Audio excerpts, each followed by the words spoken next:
One. Hey, everybody. Welcome to another edition of Flash Fried. It's your favorite and our least favorite. Oh, wait. I have a question. Yes, what's up? Isn't Flash Fried on Wednesday? Yeah, usually it is. But tomorrow, Paul is going to be talking to Vosh the Gangster. Oh, is that his new thing? He's a gangster? No. He's a gangster? No, I think I saw the word gangster on this news article in this top stories. Lee calls Trump a gangster, and I decided to call Vosh the Gangster for no reason other than that, probably. Yeah, You and Vosh. Can I ask you a question, TJ? You swim with the fishes, TJ. Are you and Vosh having a little bromance? Has a bromance blossomed? I think it's an unrequited bromance on my part. Yeah. TJ, So you're standing Vosh, but he's kind of like done with you and moved on to bigger and better things, obviously, since I'll be going on the show. Oh yeah, exactly. So, Paul, very briefly, is this a debate? Is this a discussion? Have you guys set anything up? Is it just, hey, I'm coming on your show? Yeah, we talked. We gave a brief summation of our positions on things and shit. Sure. To each other, and it was all very cordial, by the way. There was no rancor or anything in the DMs. We kind of went over a couple of things we might talk about, although things have changed since we had that conversation. These riots have popped off. Yeah. So that's probably going to come up too. But as far as like, I don't see it as a debate. There's no clearly defined, debate structure. It's going to be a conversation. Okay. We'll agree. Cool. I see myself agreeing a lot more with Vosh than I disagree with him on. And the points of contention, I think, will be pretty fucking, cordial as far as I can tell. Now, shit might get heated. Like, I'm capable of going there, too. Right. I don't want to stroke my own dick, but I was looking at something the other night, and I had totally forgotten that I destroyed Andy Worski. Like it's I don't know how you forgot that. I did. I'd totally forgotten that among the dead on Boot Hill in my career that I have placed there was Andy Worski. And I went back and I watched the stream where I did it, and I was like, holy fuck, man, I can be mean. So, I mean, I don't know. If it gets I know he gets all heated and hoity-toity with some of his guests. I don't think it's going to go there because I don't think we're going to really disagree. But if we do, I got these hands. I'm ready to throw these hands. Look, if he steps to me, I'm gonna step to him. You know what I'm saying? He gets in my face. Ooh, you think I'm gonna back down? Oh, I'm sorry, Mr. Vosh. That's what TJ would do right now. Oh, right, Vosh. Oh, excuse me, sir. Oh, pardon me. No.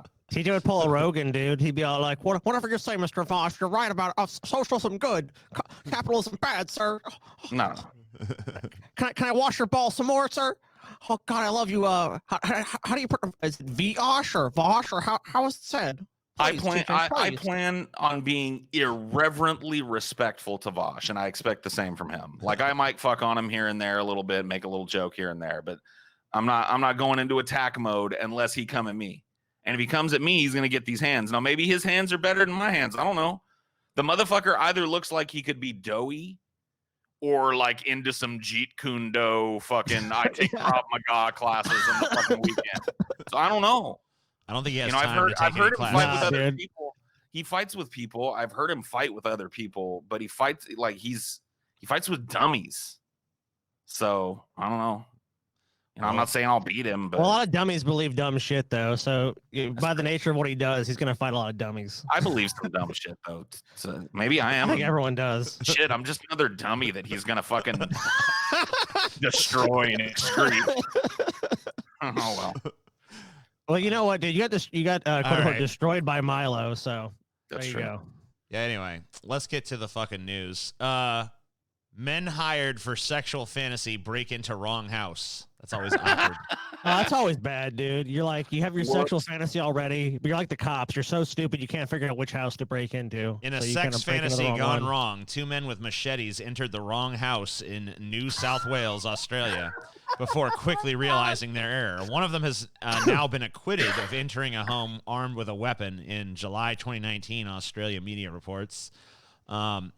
They had been hired to carry out a client's fantasy of being tied up in his underwear and stroked with a broom. There you go. The judge. And they hold on. Yeah, you know. How do we continue after that? Like, how do you even go on? Like, how do we make a whole show when like that's the beginning? Like, so this dude's fantasy was getting broken in on by some thugs and tied up and tickled with a broom. Yes. And he hired a couple of guys off of Craigslist or whatever the fuck to come do it, but they got the address wrong. Yeah. And broke into some other person's poor house. And when dude, and the fucked up thing about this is when the person reacted negatively to them, they probably thought it was just part of the kink, and they were like, "Oh yeah, that's right. We're gonna tie your ass down and tickle you with this broom right here." Oh man, this is a fucked up situation. The judge, how much he was willing to pay. Hold on, I want to read the rest of this. Yeah, the judge concluded that the facts of the case are unusual. You don't say. The role play was arranged over Facebook by a man near Griffith, New South Wales, who provided his address to the hired pair. He was willing to pay $5,000 if it was really good, the judge said. I mean, however, you know what? Most guys are going to break in for $5,000. Come on. However, the client moved to another address 30 miles away without updating the two men. What the hell, dude? What a dick. What a fucking dick, dude. They then entered a home on the street of the original address. When the residents noticed a light on in his kitchen at 6:15, he assumed it was a friend who came by to make morning coffee. When the man called out the name of their client, the resident turned on the light and removed a sleep apnea mask he was wearing. Oh, man. Oh, fuck. You should have left it that was on. Then that he saw them standing above his bed with machetes, which they appeared to have brought as props for the role play. Holy fuck. When they realized their error, one of the pair said, "Sorry, mate," and shook the resident's hand, according to local reports. Dude, I fucking love Australia. Sorry, mate. Sorry, mate. No hard feelings. Oh, man. It was that bad, mate. The two men, it's really the bad of the guy that fucking.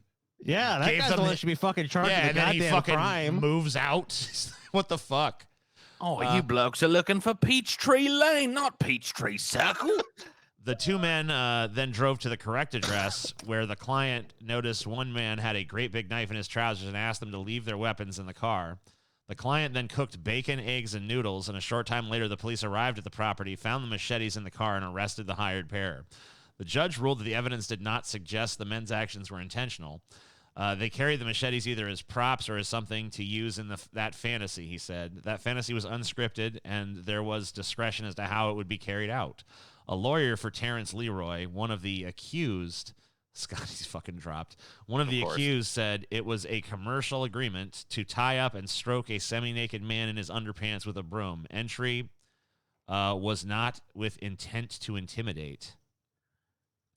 I mean, what a reasonable resolution to this as well. Yeah. You can tell this didn't happen in America. Because if it happened in America, there would have been no fucking allowance for any of this kind of shit. Like, oh, it was just an honest mistake. They were trying to fulfill this dude's sexual fantasy, and it was a misunderstanding. Sure. Like, they would just be like, yeah, bunch of perverts doing pervert shit. Throw the book at them.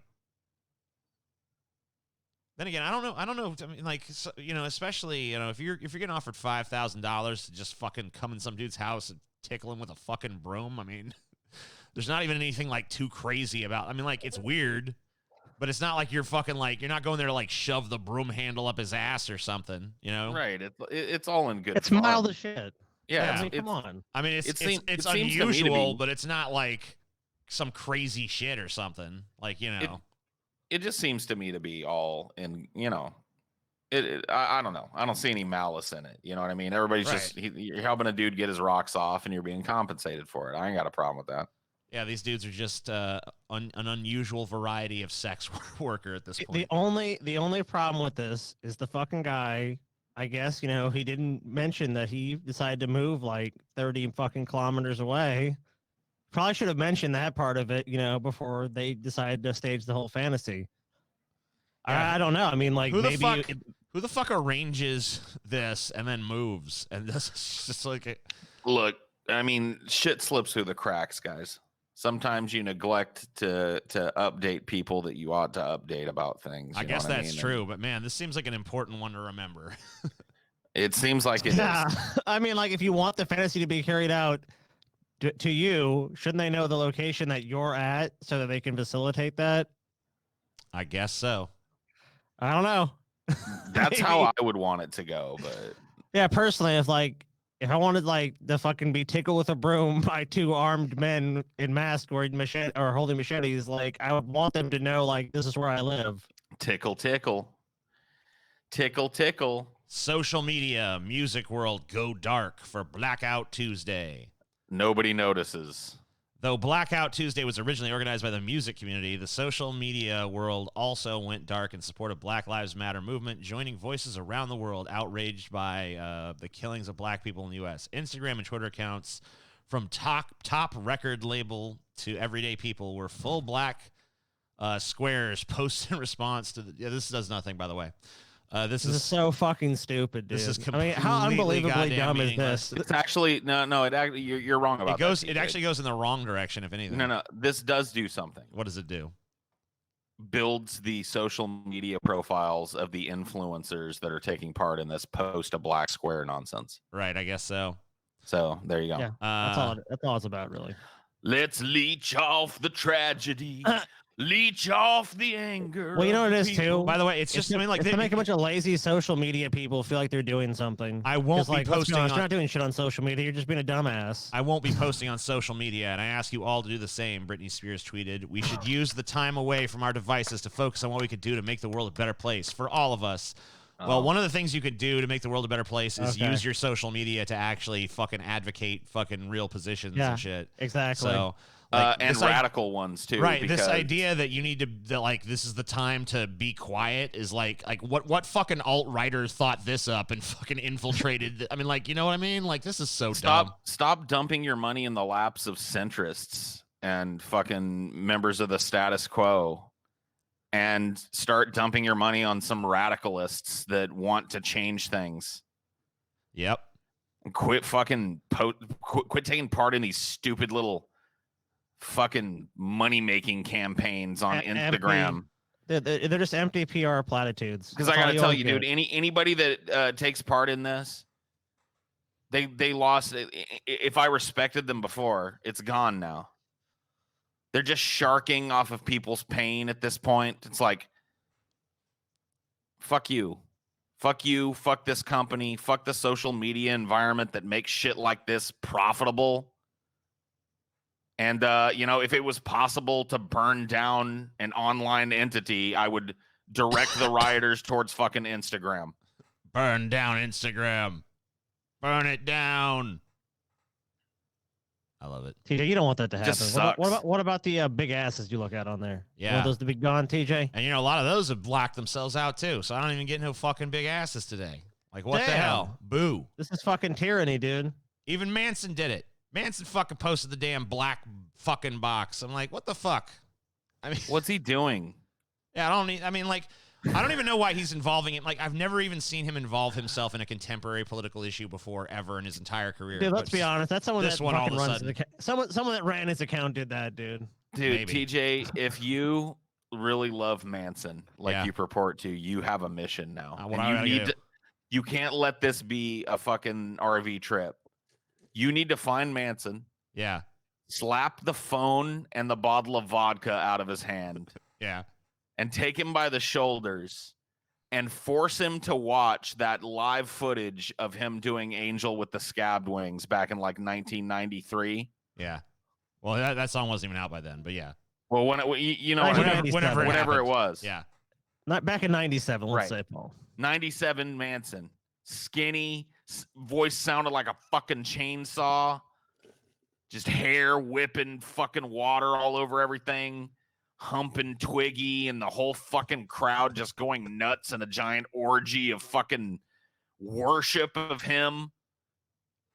And just make him watch it, TJ. Force him to watch it over and over and over and over and over again. And then give him back the vodka and the phone and see what happens.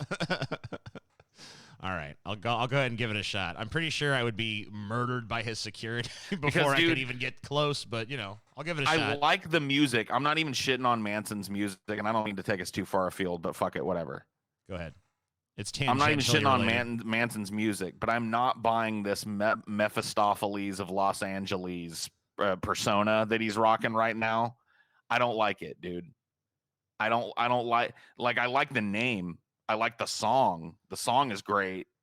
But for him to be like, yeah, this is kind of like the phase I'm in. I'm in this Mephistopheles. Well, he's probably not even in that phase. Whatever phase he's in now, I don't like it. Well, he's leaving. Don't like it. Yeah, Visually, I don't like it. Oh, I got you.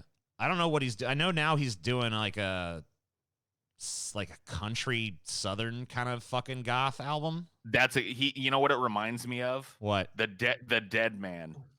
The Dead Man. When fucking Undertaker first appeared as the Dead Man on a hog, and I officially stopped watching wrestling. Yeah. If he comes out with a motorcycle, I'll be upset. I'll be like, oh man, it's the fucking Dead Man phase again.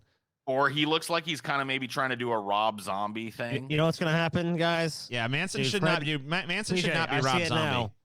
I see it now, TJ. Fred Durst and Manson brought their own version of Rollin', dude. Rollin'. No, I don't think that should happen. We'll see, though.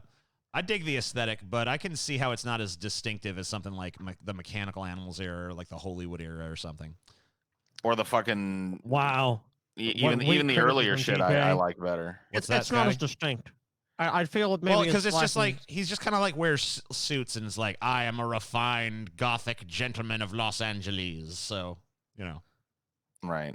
And that's just an excuse to be a wine sipping fucking. I mean, which is fine. I mean, if that's where he wants to be, you know, far be it from me. But like, you know, I would like to see something a little dirtier, maybe. We have fucking pretentious Manson now. That's what you get. I mean, I think we always had pretentious Manson, but you know. Yeah, but now he feels like it suits him. Like he feel like, because I mean, look, he's made a lot of money. Like, yeah, you have fucking neckbeard, pretentious fucking Manson in his parents' gentleman of South Florida home Manson. But then you have like, you know, multi-millionaire, multi-platinum, actually can back it up Manson. So you actually can be a snob now. Yeah, but I think he should dirty it up a little bit. Maybe he'll do that with his Southern Gothic phase. We'll see. We'll have to see. The angel with the scabbed wings needs to come back, dude. That's the era I want. The one where he almost looked like a mummy. What is this? Would you like to receive desktop notifications? No. Fuck no. Why not? What is this? It's fucking frozen. Blah. Okay. Fucking New York Post, dude. Just refresh it. Yeah. I don't know what the fucking... Okay, I guess it unfroze when I did that, even though that's not what I told it to do. LAPD Chief Michael Moore. I didn't know Michael Moore was the chief of LAPD. Says 6 a.m. in Los Angeles. The milkman is delivering his milk. Says George Floyd's death is on looters' hands. Oh!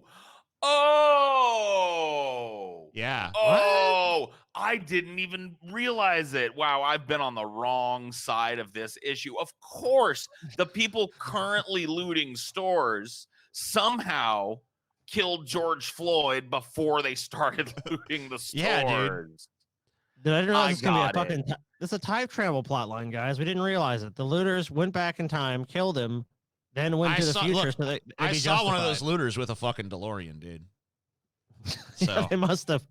I saw them go back in time. They're like, "Hey, while we're looting, we better be sure to go back in time." They probably looted a DeLorean. Booth, TJ. It might have been a phone booth. I think they went back in time and they killed George Floyd to make sure that they would have an excuse for their looting. You know? Yeah, they brainwashed. How are we going to justify what we're doing right now? I know. We'll go back in time and force a racist cop to kill a black dude in the streets. Then we have a justification for looting. You see? Right. Yeah, what do you say? Los Angeles Police Chief Michael Moore said the death of George Floyd is on looters' hands as much as the 4 Minneapolis police officers sacked over the incident, but quickly apologized for the remark, saying that has since sparked calls for his firing.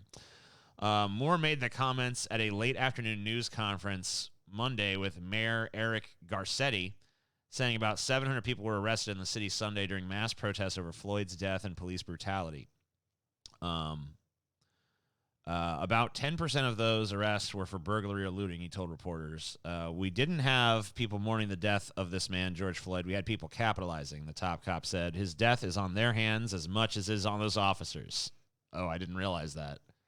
Like, even if I buy the argument that they're just capitalizing on his death, like, how does that make them responsible for his fucking death? It doesn't. There's no connection. Like even if you fucking view the looters and the rioters in like a totally 100% negative light, this statement still makes zero fucking sense. Can you know what? Never mind. Never mind. Okay. Paul. I was like, no. No. Never mind. Don't worry about it. I think Paul's engaging in self-censorship. I have to. I honestly have to. And it's not just I'm at sure. times like this either for me. Like I'll be honest with you guys, and I'm not trying to say I'm some kind of radical or that I'd be calling for death all the time, but I have to censor a lot of what I really think about things, like or at least what really runs through my head. I have to be careful to filter it, because I can't say what I want to. Times like this tend to exacerbate the problem, because I got to tell you, man, the fact that time was wasted with this police chief, number one, blaming something that the looters couldn't have possibly done because it happened before they looted, and then apologizing for it. It's like, look, get on the right side of history or shut the fuck up. Go and be a stormtrooper. I don't want to hear from you. Like if you're going to do a press conference as a police chief, in my perfect world, here's what I want to hear from you. I've ordered all riot squads to stand down. I will not have police lining up with tear gas and grenades and shit, unless mass murder starts. We'll form a perimeter to keep people safe, but as it stands, we're not going to go on the offensive against these people. They have a legitimate fucking grievance, and this police department is not going to stand in the way of that. Wow, you mean the actual sensible position? We're here to facilitate medical needs if somebody does get hurt in the demonstrations. We're here to help get them to the doctor. And if, once again, in the unlikely event that complete butchery starts, of course, we will move in and attempt to protect innocent life. But as it stands right now, we're not the agents of capital. It is not our job to protect giant corporations. We are the agents of the people of this city. And we feel that they would be safest at this point being allowed to express their fucking First Amendment right to freedom of speech and freedom of expression, and the freedom to petition their government for a redress of their grievance. If you're a cop, that's what I want to hear from you. If it's anything else, because there's been these like fucking compilations going around of cops going like, "Hey, my name is Sergeant Mendoza. I'm with the whatever police department, and I have no disrespect for my brothers in blue, but I just have to say, I stand with these protesters." It's like, bitch, if something jumps off in your town tonight, you're going to be lined up shoulder to shoulder with the fucking stormtroopers, aren't you? With your big old billy club in your hand and your gas grenade, because that's what you're going to be told to do. You're telling me you're going to quit your job? Bullshit. I don't buy this like empathetic side of the police that they're trying to show, where every once in a while an officer goes, "I don't agree with what happened with to Mr. Floyd, and I side with the protesters." Bullshit. When the chips are down and that city's on fire, I'm sorry, that Target is on fire. Guess where that sergeant is going to be? I mean, we've seen multiple instances now of police doing like photo op shit, like, oh, we're going to kneel with the protesters. Oh, we're going to fucking have a prayer with the protesters. Oh, we're going to take a selfie with the protesters. And then 30 minutes later, they're firing tear gas. But Paul's right. These people are just out protesting. I mean, yeah, if people exploited the chaos, sure. There's always going to be these fucking, Asian provocateurs that are going to go out there and fucking, loot buildings or whatever. Of course, it's going to happen. But at the same time, a lot of times people are just peacefully protesting. Then you'll see police just start attacking them, start pepper spraying them, start instigating. So then, of course, when they get a reaction, it's, oh, now we have to shut this fucking protest down. This protest has to be shut down. Oh, we have to have a curfew now so people can't protest. They're taking all these measures to silence any sort of dissent, and it's clear. I mean, Paul's 100% right. The only job the police should have in this is facilitating these protests and ensuring they do happen. And all we have from the administrations helping the EMTs, helping the firefighters. Well, all we have coming from this administration right now is we need to be more draconian, and it's just Oh my shocking. God, they've gone so far. Draconian doesn't even seem to fucking cover it. I'm sure we're going to cover some of Trump's utterly reckless and incredibly dystopian statements on this shit as we go today. So he's out of his mind, you know. I mean, but it's Trump, so I mean, what do you expect? I mean, the expectation is so low at this point. Disgusting video shows middle schoolers from West Jefferson Hills School District allegedly reenacting death of George Floyd. You know what's disgusting? The fact that you as a news organization, CBSN Pittsburgh, instead of being focused on the protests that are likely going on in your own fucking city. Now, I may be wrong about that. Maybe Pittsburgh has seen no demonstrations. No, they have for sure. You're focused on the fact that this is so culturally relevant that children are reenacting it in schools and trying to make it like they're the bad guys for doing it. Let's take a look. Fuck you. No. I don't even want to hear this bitch speak. You're going to hear it. Video was posted on social media this weekend. KDKA's Megan Schiller reached out to the West Jefferson Nothing School burger. District and the Nothing local burger. police chief.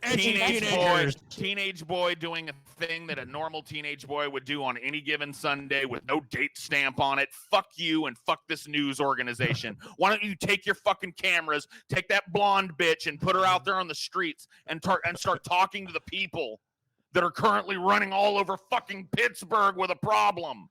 It's real journalism, Paul. It's real journalism. They don't care about that. They want to cover this fucking bullshit story of like edgy teenager post video to get fucking reaction out of his buddies. The video posted to Snapchat shows one boy on top of another with his knee on the other's neck. One student is saying, "Please, sir, stop it. I can't breathe. Please, sir, I am going to die." People are heard laughing in the background, and the clip lasts for 15 seconds. Yeah, teenagers did some immature shit. What a fucking shock. Scroll back down. So surprised. Scroll back down. Uh-huh.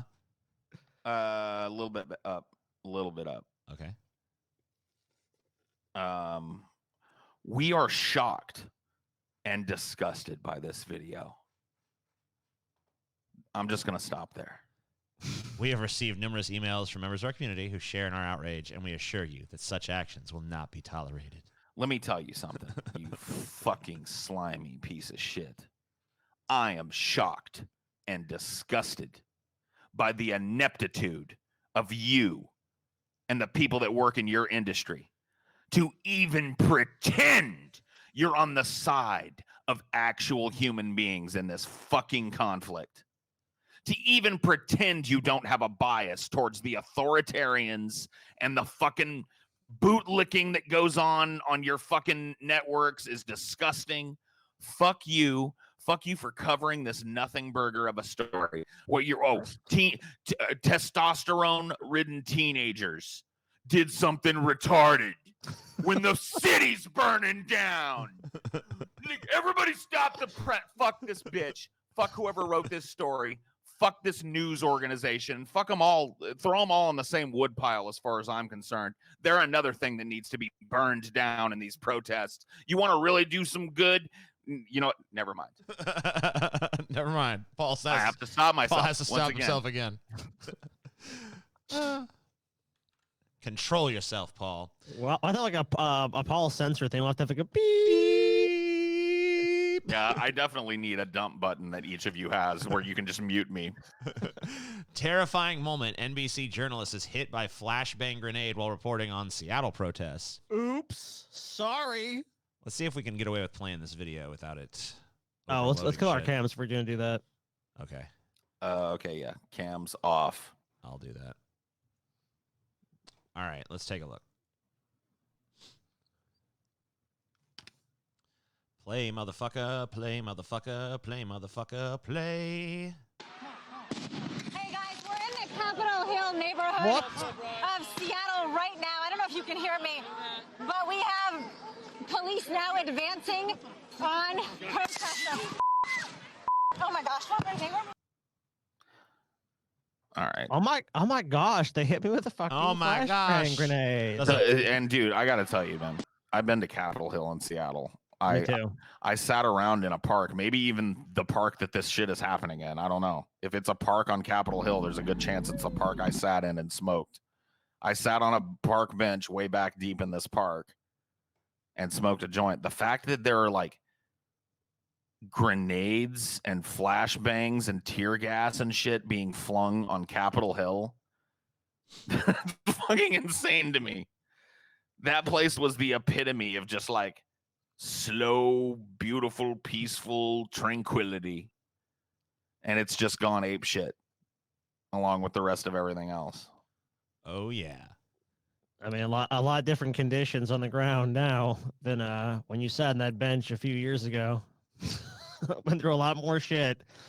It's just crazy to me. It's like the police deliberately targeting press so many times for these protests in various cities. You know, this is MSNBC, some mainstream fucking network, and they're fucking shooting a fucking flash grenade at them, or throwing it at them. I couldn't see, but I saw them get hit, and it's just like, what the fuck is going on here? It's like they're not protesters.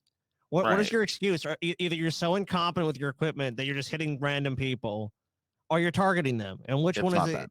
I mean, yeah, it's obvious they're targeting. It's the latter, obviously. Yeah, of course. They're establishing their dominance. I mean, look what's radiating straight from the top. Trump talked about dominating people.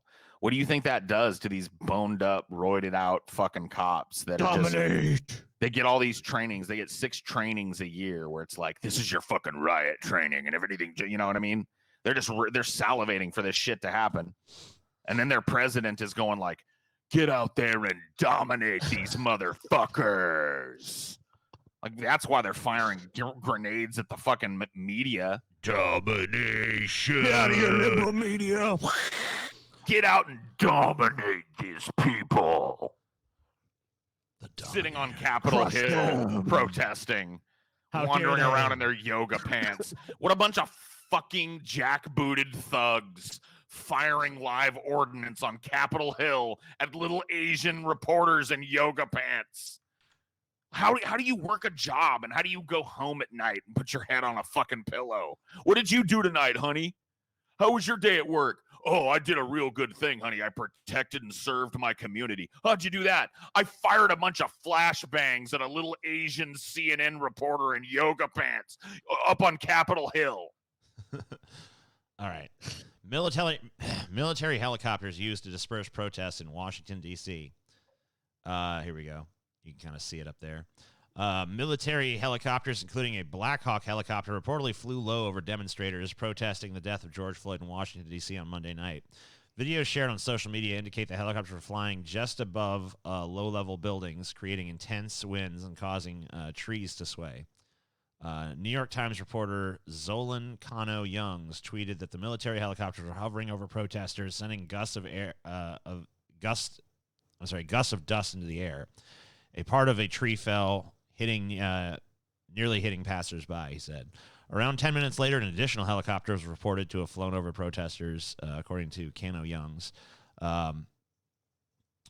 These are Lakota helicopters performing what's known as a show of force, which is often conducted by low-flying jets in combat zones to scare away insurgents. A Black Hawk performed the maneuver minutes later.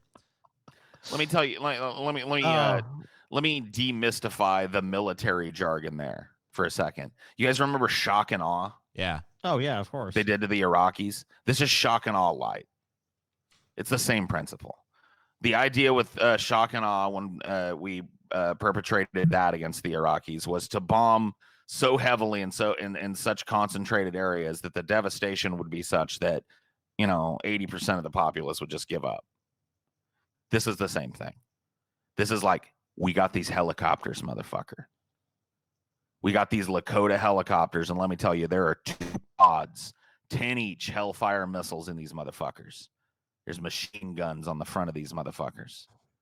And we're hovering so low that you can feel the power of this machine. Go home. Forget about this, what you believe in, and go home. Go back to your government-approved living pod and continue being a little drone of society. Get your ass back in the machine. Because if you don't, We're going to do more than hover this motherfucker over you next time. Think about it. That's what's going on here. That's the message. Undressed of all the military. Oh, what this is called is a show of force, and it's typically used in order to peaceably disperse insurgents. Yeah, Fuck scare away you. insurgents. Is that clearly that's what they think of these fucking protesters? They're treating them the same way. Oh, they're insurgents. This is a direct threat. This is the same thing as somebody pulling a gun out and pointing it in your general direction and going, be a shame if this went off. You better calm down. You better go on home.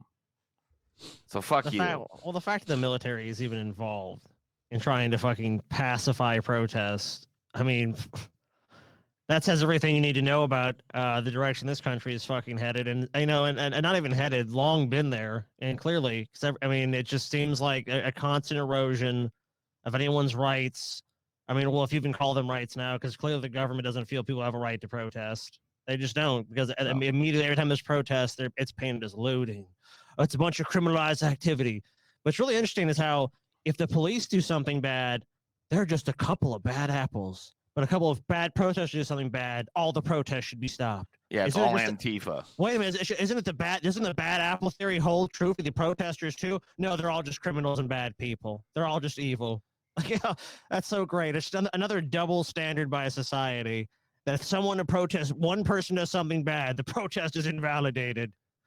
You know, because that's how you deal with problems, right? If you have a problem in your life, you just sit back and go, "Hey, I hope the problem solves itself." I didn't pull the stories about it, but did you guys see all the towns and shit where like the protesters show up to like protest, and there just happens to be like a big pallet of bricks waiting for them there?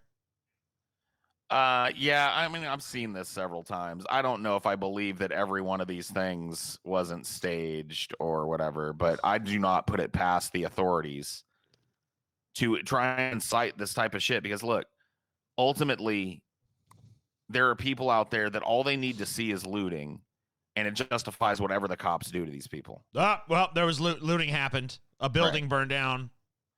And so, you know, any fucking force that's used against them is totally justified. If among the throng of protesters, there happen to be a few drunk teenagers or something that see a pallet of bricks and throw them through a fucking Rite Aid window or some shit, more justification, right? Yeah. I saw a video of cops spray painting one of their own cruisers, like writing like anti-cop screeds on their own cars and shit. I've seen pictures of cops literally knocking the windows out of buildings, well, you gotta be standing around where there's no protesters at all. Yeah. And you got to be careful about that one, though, because there is procedurally, if a window is sufficiently damaged, they will knock it down just to keep it from being like a threat and stuff. So whatever. You do have to be careful about those because I don't give a fuck. I retweeted one of the. I mean, you know. I'm willing. No, dude. I'm not looking to be charitable to cops anymore. I don't care if I'm wrong. Fuck them. I don't think Paul gives a shit. I don't. Yeah, I don't know. They've done way worse. I've dealt with too much of that. I've dealt with too much of the shit where I've like I called Styx Hexenhammer out on an outright lie earlier. He was showing video of people rushing into a house, and he's like, the protesters are now storming residences. And I looked into it, and it's like, okay, this actually was this person opened their house to the protesters to keep them safe. And so are you going to print a retraction? He's like, well, when are you going to retract your support for, what about immediately? Right, so it's immediate whataboutism. What about? And it's like, okay, no, well, but he basically is like, well, when are you going to retract your support of these violent rioters? I'm like, never. But if I print something that's wrong, I'm going to correct myself. And he's like, he's like, well, I don't know. So it was like this big thing. It basically just boiled down to, I will print no retraction, even though I was caught in a lie. So it's a waste of time. Honestly, it's a waste of time to argue with a bootlicker because you're going to get the same fucking justification repeated at you over and over and over because again. They don't really put forth their actual arguments. Oh, my poor local businesses. Oh, my poor low-income housing. Oh, my poor black man that saved his whole fucking fortune up and bought a basketball jersey store, and they burned it down. Oh, my poor black man that owns the bowling alley that got burned down. Fuck you, bitch. Like not fuck those people. I'm sorry their shit got burned down. But the problem goes deeper than their fucking sportswear Paul, store. when was the last time you heard some conservative talking about how they really care about inner city businesses? Never. Yeah, In fact, so give me a fucking break, dude. Give me a fucking break. Their policies has continued to fucking contribute to the degradation of those largely black populated inner city area. You guys remember that guy Darian Long? No. The kick-ass mall cop that was popular a few Oh, years yeah, ago. yeah. From Atlanta? Or is it Yeah. Atlanta? He patrolled this dilapidated mall in the heart of Atlanta, one of these areas that exactly like we're talking about, where, you know, people have just, you know, the conservative powers that be have just decided that they get no tax money. We just send the cops over there and let the cops treat them like fucking animals. Let all their buildings and roads go to shit. Yeah. Why would these people have any reason to burn down the fucking infrastructure around them? That mall was a festering hive of fucking bullshit. Yeah, there were some privately owned businesses in there, but you're telling me the people in that fucking community are weeping? Fuck this shit. I'm not, you know what, dude? I'm impervious to this emotional argument shit that comes out of the right and comes out of the automatic fucking cop authoritarian bootlicker. Because I've heard it my whole life. My whole fucking life when something like this jumps off. And you know what? It happened in 1966. I bet you right now, I bet you $1 million right now, if I took some time and I went back and looked, I could find a fucking bunch of news clips of white people in 1966, 67 when Watts was burning, going, "What I don't understand why they burn down their own businesses. Now that's what make me get me scratching my head about all this. Is they're trying to prove a point right now. I'm willing to listen to the point. Why they burn down their whole businesses? What's the implication, cracker? You'd rather they be in your neighborhood burning shit down? I guess so. Happened again in 92, and I regrettably tell you, my parents were those people when it happened in 92, and the same fucking area in LA jumped off. The prevailing wisdom of the fucking middle-class white liberal, which is what I lived around, by the way, was, you know what, really, I understand the struggle, but, you know, what I really don't understand is if you're mad, why burn down your whole homes? Meanwhile, their streets are crawling with National Guard that are firing live ammo and shit. You don't see what the struggle is, motherfucker? I love it when Paul's angry, man. We'll get back to some more riot stuff. I have mostly riot shit, not surprisingly, but it's peppered with occasional other stories like this one to give Paul a little break. NASA chief all in for Tom Cruise to film on space station. Damn, dude. NASA is rolling out the International Space Station's red carpet for Tom Cruise to make a movie in orbit. Hell yeah, dude. The space agency's administrator, Jim Bridenstine, said before Wednesday's planned launch of 2 NASA astronauts aboard a SpaceX rocket that Elon Musk company is already getting customers eager to blast off. Cruise is one of them. Bridenstine said he'll leaving it to Cruise, that doesn't make sense, and SpaceX to provide the mission details. I will tell you this, NASA has been in talks with Tom Cruise and, of course, his team, and we will do everything we can to make it a successful mission, including opening up the International Space Station, he told the Associated Press. So, yeah, Tom Cruise is going to make a movie in space, y'all. Sweet. You have anything to say about that? Because my only thing about it is, all right, that's pretty neat. I don't know. I mean, a movie has not been made in space yet, so I want that movie to be made. So if it's Tom Cruise and fucking NASA and SpaceX are gonna fucking do it, you know what? It's better that we fucking do it than goddamn China and they make some fucking stupid ass movie. Like I think if we move like Mission Impossible like 7 in space, dude, come on. Hell yeah. So many franchises go to space to die. Or just to make the worst entry of their fucking trilogy or whatever the fuck it is. This could be like the fucking game changer. Or it also could not work out. But I mean, having the space thing, that's a huge appeal. I don't know. I'll see the fucking movie, whatever it is. All right. What's this? Oh. Civil rights leaders say they're disappointed and stunned after call with Facebook's Zuckerberg and Sandberg. He's such a weird looking motherfucker, dude. He's strange. Civil rights leaders said Zuckerberg gave incomprehensible explanations for not taking action against President Trump's looting shooting post. In his post Friday on Twitter and Facebook, Trump addressed protests over the killing of George Floyd while in police custody, saying, "Any difficulty and we will assume control, but when the looting starts, the shooting starts." On Monday, hundreds of Facebook employees took part in a virtual walkout in a rare show of opposition with the company. The employees shared on Twitter that they were ashamed and upset by their employer's decision to leave the Trump post untouched. Civil rights leaders who spoke with Mark Zuckerberg said they are shocked by the Facebook CEO's refusal to take action against the incendiary post by President Donald Trump that Twitter obscured with a warning label. Leaders of 3 civil rights groups, Color of Change, the Leadership Conference on Civil and Human Rights, and the NAACP Legal Defense and Education Fund, released the statement after a Monday night Zoom call with Zuckerberg and COO Sheryl Sandberg. We are disappointed and stunned by Mark's incomprehensible explanations for allowing Trump's post to remain up, wrote the leaders. Rashad Robinson of the Color of Change, blah, blah, blah, blah. He did not demonstrate understanding of historic or modern-day voter suppression, and he refuses to acknowledge how Facebook is facilitating Trump's call for violence against protesters. Mark is setting a very dangerous precedent for other voices who will say similar harmful things on Facebook.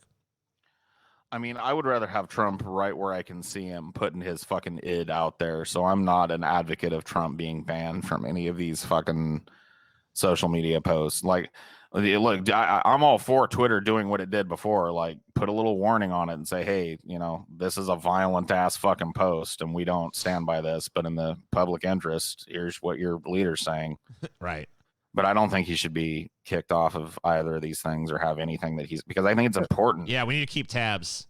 There's no way Zuckerberg is going to fucking take any action. One, I mean, Facebook provides a bunch of fucking bulk data collecting for the CIA, the NSA, all those intelligence gathering organizations. Because, I mean, you have billions of users around the world. In the U.S., a lot of those users are older people. They're not going to isolate their base. I mean, Twitter, I mean, skews more liberal. So they can really get away with that and say, hey, this is reality, you know, for the interest of public discourse. Here's the president. You know, on Facebook, they're not going to do that. Zuckerberg has always been a total sycophant for the government. He wants their money. He wants to stay in his the cushy position he's in. He ain't doing shit. Not to mention, I mean, he's not going to piss off. I mean, like, we know there's a shit ton of conservatives on Facebook. So, I mean, he's not going to piss off his user base by fucking doing something against the president. I'm sorry. This version of the Zuckerbot 2000 is not equipped with the proper deception module to come up with a rationalized explanation for Facebook's actions. Fuck this idiot. Fuck this alien from another planet or cyborg or fucking just weird detached psychopath or whatever the fuck he is. Fuck weird him. Tech dude. Like he has that fucking just like this creepy uncanny valley look about him, man. Fucking shoot this guy into space. We have a SpaceX rocket. Just give him on a one-way journey to the sun. If he looked like that and he didn't create a a company, create and maintain, by the way, a company that's just like a canker sore on the fucking human race, you know, I wouldn't judge him as harshly. But considering he's one of the evil overlords trying to strip us all of our fucking anonymity and our fucking right to free expression, double fuck him. I'm going to make fun of his weird hairline. I'm going to make fun of the fact that he looks like he belongs in one of those Madame Tussauds fucking wax museums. Like one of those, like, you can tell you can just tell it's wax. It looks like one of those walked out of a Madame Tussauds and showed up at Congress to give testimony that makes no fucking sense. So fuck this idiot. Tropical storm Cristobal forms in the Gulf, setting new Atlantic record. Oh, here we go. Where do we go now? Out of the frying pan into the fire. There was like 1 second when you started reading this where I started to look, at the picture moving and stuff and where it was and shit. And I was like, holy fuck, man, that looks pretty big. The South is about to get slammed. And then I realized that I literally live on that tiny little dick that's extending right out of the middle of the South into that giant void of fucking soon to be filled with rampaging hurricane nonsense. Tropical Storm Cristobal, the third named storm of 2020 Atlantic hurricane season, formed over the southwestern Gulf of Mexico Tuesday afternoon. The newly formed Cristobal continued unleashing torrential rainfall across portions of Mexico and Central America on Tuesday, threatening serious flooding and mudslides. It churned across the southwestern Gulf about 150 miles west-southwest of Campeche, Mexico, with maximum sustained winds of 40 miles per hour. Tropical storm warnings were in effect, blah, blah, blah, blah. With upgrade to tropical storm status, a new record has been set for the Atlantic Basin. Cristobal has now become the earliest occurrence of a third named system in the Atlantic Basin during any hurricane season in recorded history. The 2016 season previously held the record for the earliest ever third tropical storm. Oh. But there's nothing to see here. Everybody, no need to be concerned. There's nothing going on. It's Can totally normal. Can you tell me, maybe I'm crazy, but I'm real bad at like math and statistics and stuff. So if we just had the earliest named tropical storm in the history of us looking at it, that doesn't necessarily mean that there's going to be way more of them this year, right? Right? I think it's a pretty safe bet to say that there will be, yeah. It can mean that. Oh, fuck. Well, the longer the season runs, you have to imagine there's a greater chance that there could be more storms. Yeah, if the season's kicking off early, you know. Great. So prepare yourself. Wonderful. Be I'm ready. prepared. I have 2 big 12 packs of both beef and chicken ramen. I'm good to go. Oh, by the ready. way, Scotty, I have your beef jerky from the contest you won. Good. See it delivered to my house immediately. Well, I thought you were coming over here later to do some Ram shit anyway. Oh. All right, I guess I'll fucking get it done. Okay. Install some new RAM. Okay. Coronavirus. Sex during lockdown with someone outside your house is illegal from today. This is in the UK. Having sex with someone from a different household is illegal from today after the government altered its coronavirus legislation.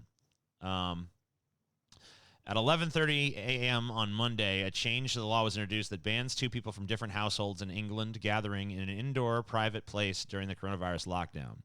The amendment of the Health Protection Coronavirus Restrictions Bill states, no person may participate in a gathering which takes place in a public or private place indoors and consists of 2 or more persons. Previously, going to another person's home to have sex would have been a breach of coronavirus lockdown restrictions, but now both parties could be prosecuted under the law. Having sex in public is already illegal.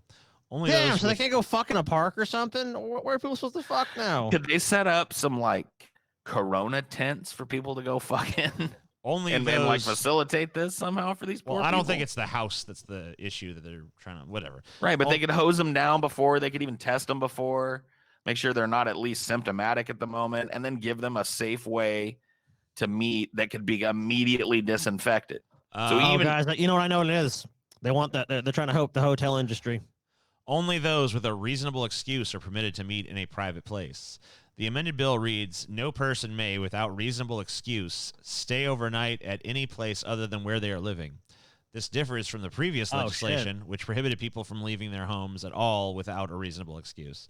Anyone breaking the law can be fined £100, have to £50 if paid within 14 days. Human rights barrister Adam Wagner tweeted on Sunday, I can't believe I'm about to tweet this. From tomorrow, sex between 2 or more people in a private place who do not live in the same household is a gathering between 2 or more people and is therefore illegal. Well, good luck enforcing this one. Yeah, you're not. This isn't gonna. I've always said that there is one. Do not command what you cannot enforce. Truth okay. In the universe that you cannot fucking violate. People are gonna fuck. So. It strikes me as a law that's not going to be heavily enforced, but could be enforced if they need an excuse to enforce a law.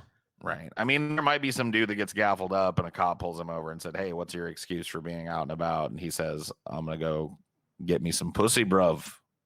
The cop's like, no, you're not. You're getting fined £100. Gonna go slam some minge, mate. Like, all right, cool. Well, you'll be getting your salad tossed this eve, mate. What a fucked up thing to get arrested for.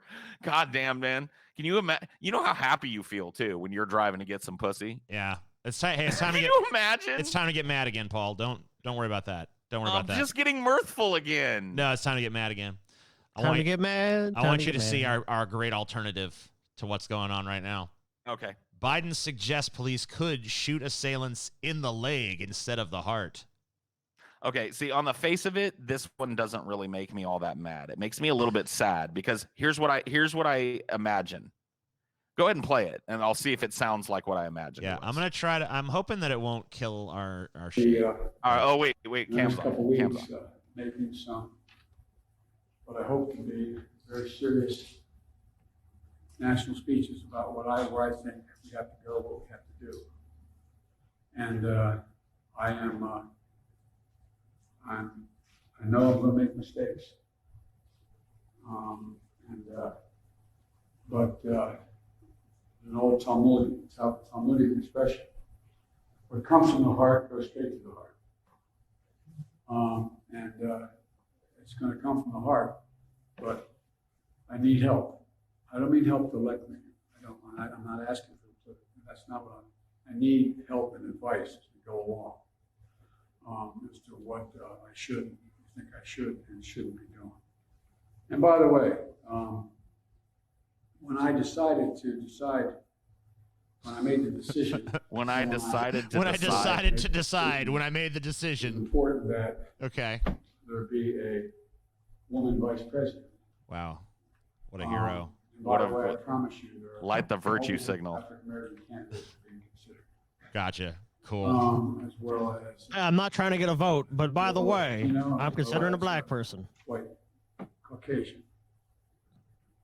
But one of the things that A white Caucasian. I realized is that I'm also considering some take a black look at my Caucasians as campaign. well. My A campaign couple looks black like Caucasians. Throw them in there. it's represented by leading African American. Cedric is my national co-chair.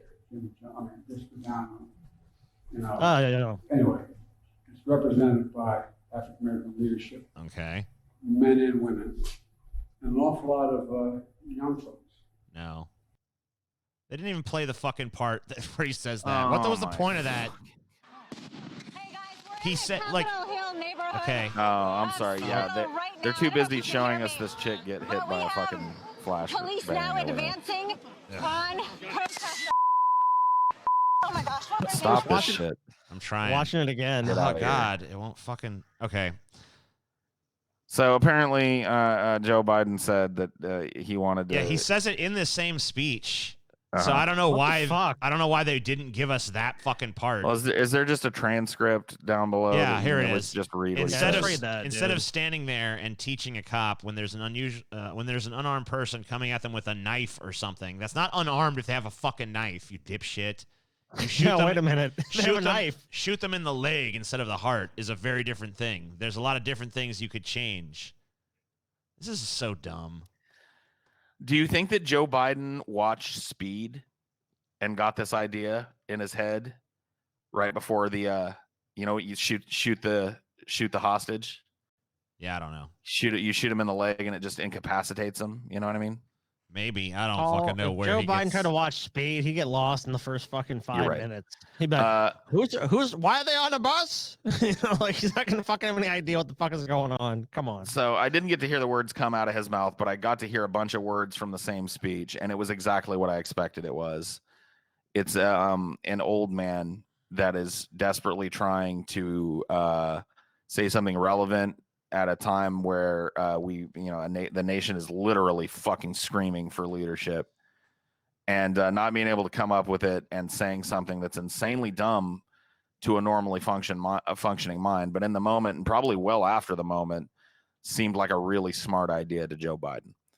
I can't really be mad about that, other than the fact that there are some well, okay, all right. I am mad. Here's what I'm mad about. I'm mad that the mainstream political discourse that exists in America, and this is a huge part of the problem, by the way, is Trump saying like we need to dominate the looters, shoot them on sight, and then the great rebuttal is the screwdriver Paul's going to use to kill me one of these days. The great rebuttal to that is Well, let's shoot him in the leg. Let's not let's not shoot him. Let's try to de-escalate this peacefully. No, shoot him in the leg. Which, by the way, if you hit the carotid artery or something, you're still gonna kill him. TJ, when the unarmed man runs at you with his knife in hand, it's also shoot him in the leg.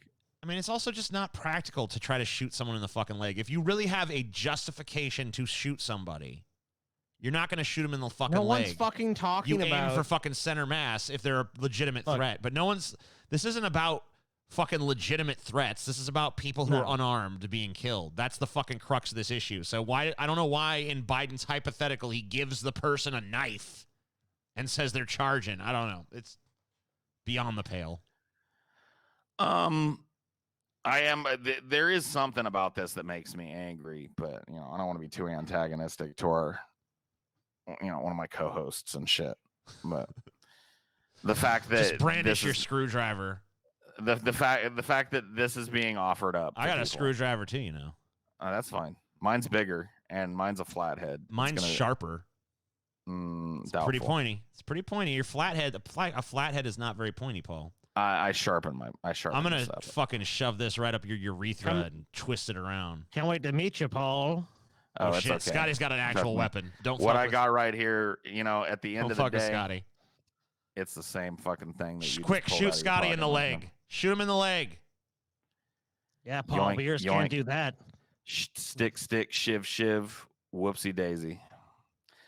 But the point being, I'm kind of mad that once again, this doddering, lost old fool is being offered up by some people, including some people present here today, as a valid way to incrementally, harm reductionally fight the system that people are literally bleeding in the streets for right now. Hey, even Kyle Kalinske has now backed down from his anti. Oh shit, Paul died.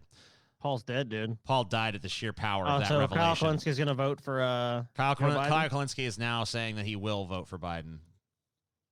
Although he had previously maintained a position of it not being worth it. Yeah, I heard that. But now he's saying that Trump is so fascistic that it just we have to have anyone but him. Yeah, I mean, that's a strong moral argument for it. So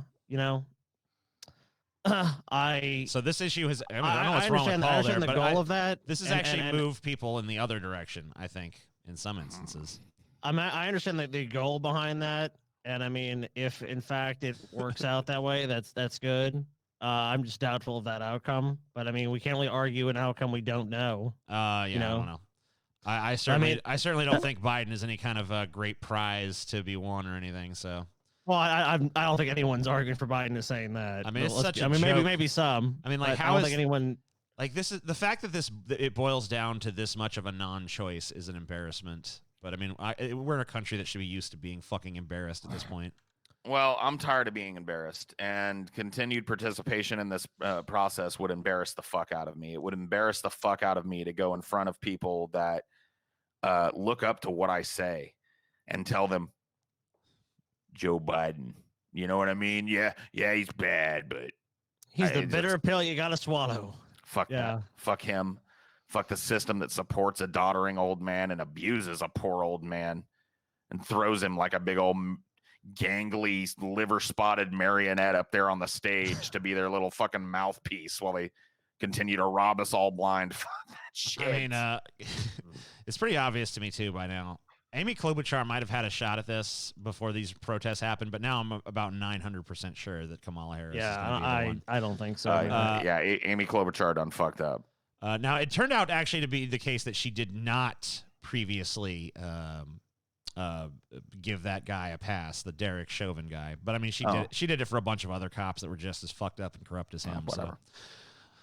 But Kamala Harris has a pretty fucking troubling legal history, too. But, it'll be more overlooked because she's black.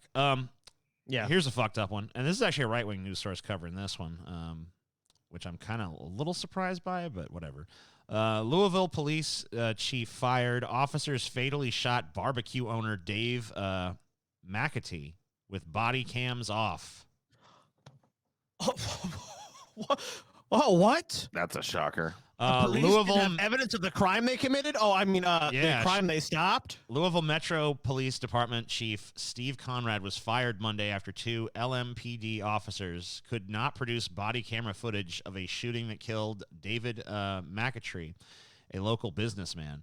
McAtree was the owner of Yaya's Barbecue, a popular barbecue restaurant on Louisville's West End.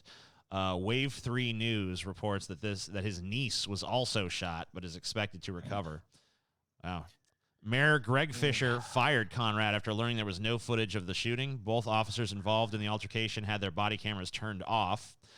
This type of institutional failure will not be tolerated, Fisher said Monday afternoon while announcing the termination.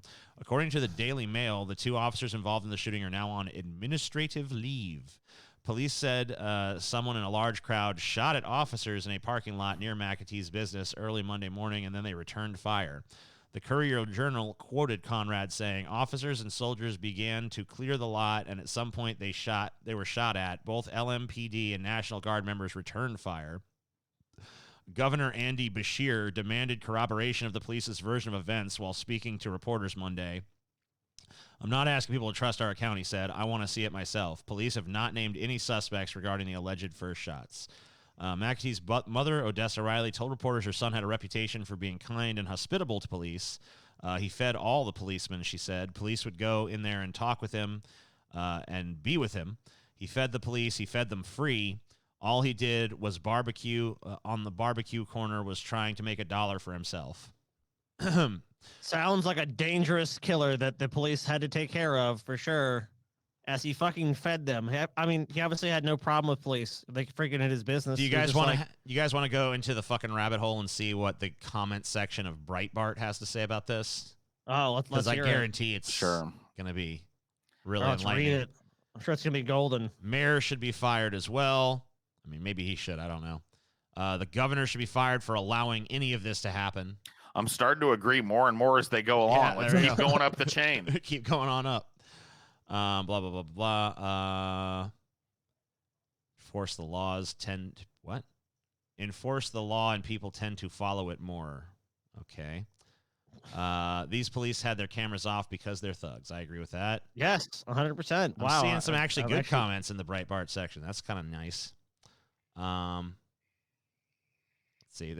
All these comment threads get so long. Keep going. Gonna load more? Oh my god, it's still the same thread. Yeah, I mean, there's just you can't even digest. I can't even get the next fucking comment because there's so many of them just want to respond to the top comment. Right. I mean, that's really what the comment sections have become, though. Yeah. Honestly, with this new top comment where the most reacted comment is automatically at the top, it just becomes the thread of commentary on. They need the to shit. like oh my god, they're all just Whatever. using the top comment as the comment section itself, which I fucking I mean, hate. I've got something to say about all this. People probably won't like it a whole lot because it's kind of a pessimistic outlook on this. But these kinds of things, when something happens in the police department that's indefensible, and a police chief is fired, and the police that perpetrated it are fired or whatever, it's basically what I look at as like a little release valve for the community. Mhm. Because I'm going to tell you, there is no character that's going to come along and replace this police chief that, you know, in a movie would be played by Kevin Spacey or maybe Tom Hanks, who's like, now, wait, now listen up here. This police department has been crazy and we are going to change our relationship with this city, you know, and then, you know, it's just not going to happen. He's going to be replaced with another fascist. And it's going to be business as usual on black men. It's going to be open season in the streets of fucking Louisville, like it always has been. So it is a kind of hollow victory when, because, and here's why that's the case. It's not a problem of individual police officers. This bad apples case that people are trying to make is wrong. It's the culture of policing in this country, which is militarized at this point. It's pretty indistinguishable from a military. We did an episode on cops. Oh, by the way, this is the last story for our plebs. For the plebs. Yeah. Good. We did a whole episode on cops though, where we kind of explored tons of the reasons why policing in this country is fucked up. And we didn't even hit them all. I mean, like, it was scratching the surface. I mean, you know, Yeah. you can't hit them all in 2 hours. Of course not. Just why have body cams? If body cams are going to be turned off and the cops can turn them off, then what good are they? You know, they shouldn't be able to fucking turn them off like this. Sorry. Doesn't make any fucking sense. And Yeah. Paul's right. You know, this guy's fired, but who's going to replace him?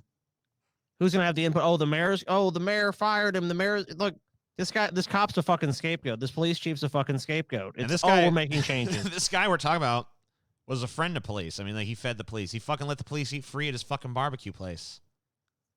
So he wasn't even like some this wasn't no rabid anti-cop guy. This is a guy that's feeding the cops, giving the cops like, hey, you want a fucking free pulled pork sandwich? Go right ahead. I mean, I don't know, dude. I don't know anything about the dude. They're portraying him as a pretty gregarious guy. I like to see the best in people, and maybe that was true. Maybe he had problems with these cops. He didn't deserve to be gunned down, no matter what the narrative is. Well, I mean, like, we don't. I mean, like, one of the things is it's like you don't know because the fucking footage is lost. Of course, We don't. We're not lost. hearing from any of the other witnesses here. We're not hearing from his niece, who was also apparently shot. Isn't it convenient in this country, guys, when some fucked up shit goes down? Uh-oh. We all have cell phones, we have body cams, and we have the camera in the cell. Oh, Epstein's killed? Oh, sorry, there's no footage of it. Oh, this black guy got sorry, the cameras were off. Oh, the footage was lost. Oh, the footage was corrupted. It's just so convenient how when there's actual evidence of wrongdoing that just no one saw anything. And all the people that saw it have the same story. It was all above board, and the guy was a danger to the National Guard All and right. the police, and now he's dead. Goodbye, plebs. If you want to see the rest, you got to become patrons. kiss off, you fucking freeloaders. Get out of here. Get out of here now. Get out of here. We don't want you. So here's a weird one. Floyd Mayweather will pay for George Floyd's funeral services. Do you think it's just because they both have Floyd in their name? Like, he's like, maybe. oh, a fellow Floyd went down, huh? Got to do something. Floyd Mayweather will pay for the funeral services for George Floyd, according to a Mayweather representative. Floyd, who was black, died last week in Minneapolis after Derek Chauvin, a white police officer, kneeled on his neck for more than 8 minutes. Chauvin was fired on Tuesday, was charged on Friday with third-degree murder and second-degree manslaughter. Floyd's death sparked protests across. I mean, like, what? Why are you reporting? Like, who the fuck doesn't know this shit? Stop. He'll probably get mad at me for saying this, but yes, Mayweather is definitely paying for the funeral. Leonard. Oh yeah, I'm sure he's gonna be so pissed. He has to be mad to know that he gets credit for that. Yeah, he I'm doesn't. Sure he's no, desolated. I'm sure that's just. Oof, he's mad now.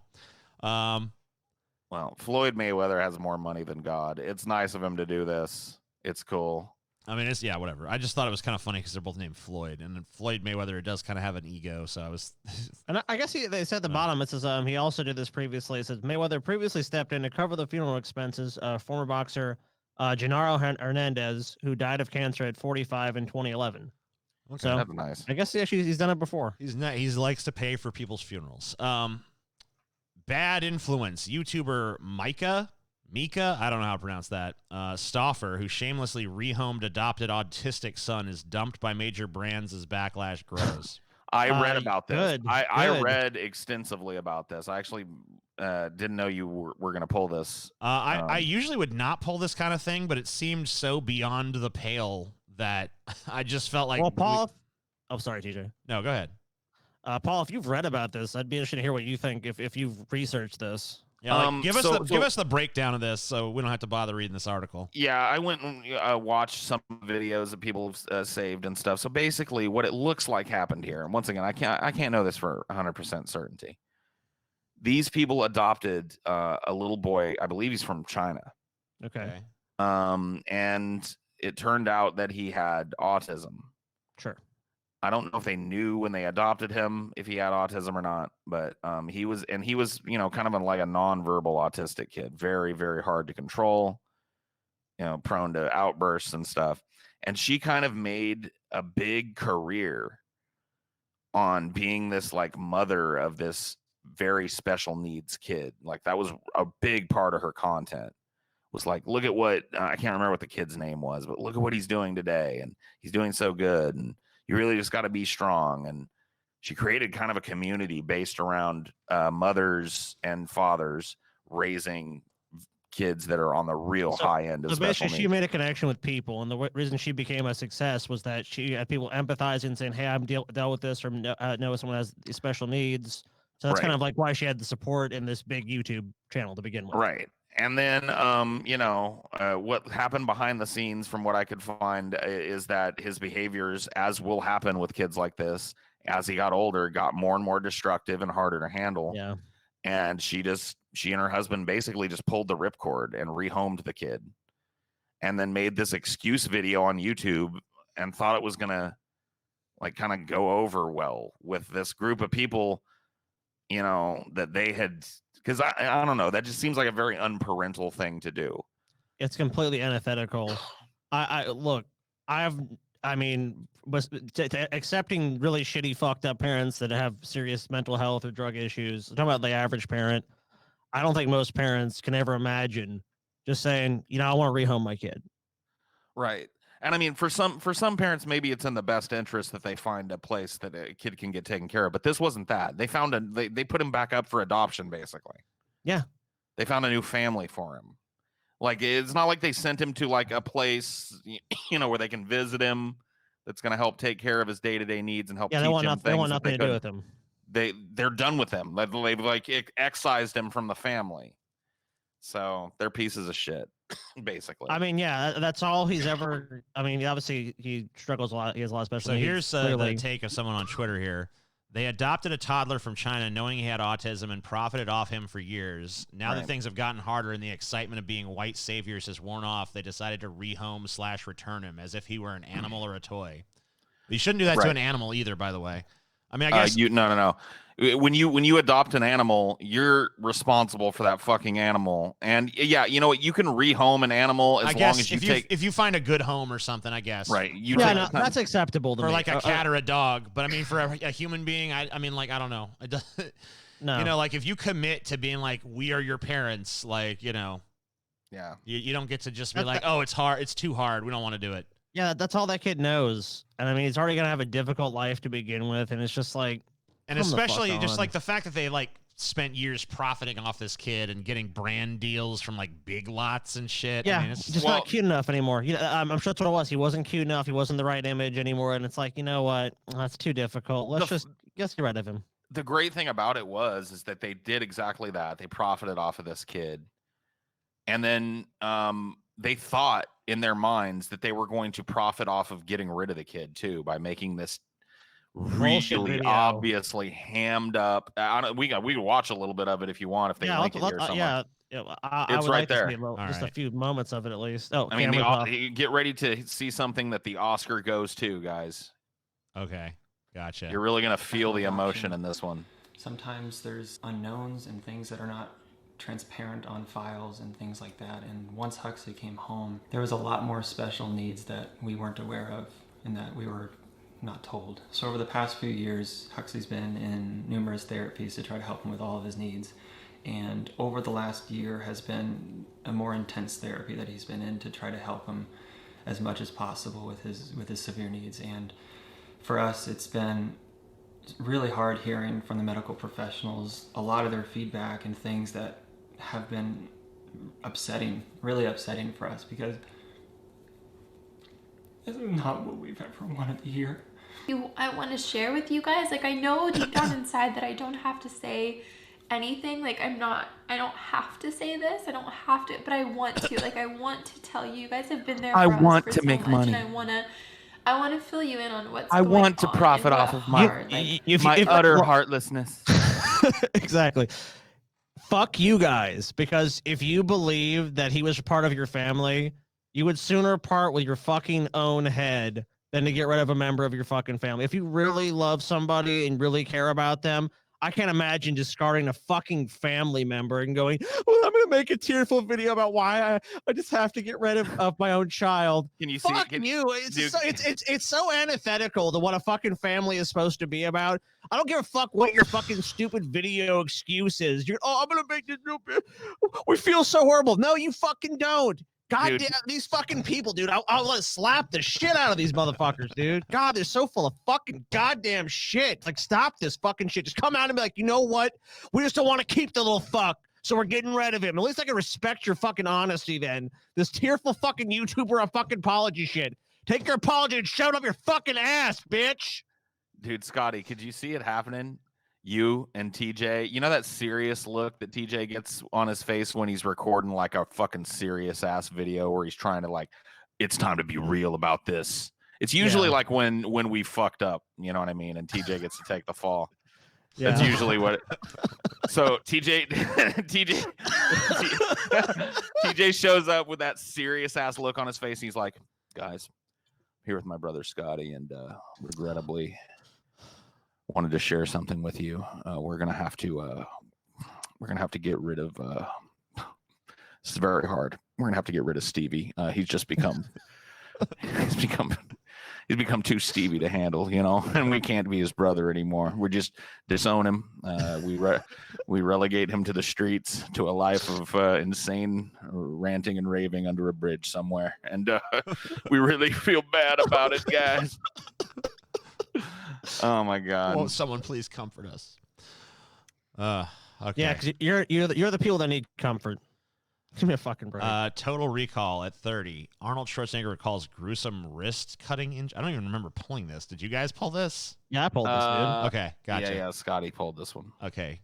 Arnold Schwarzenegger is one of the most prominent action stars of his generation, and his body can attest to the wear and tear that title has come with. The actor turned politician turned actor again has sustained numerous injuries filming stunt work.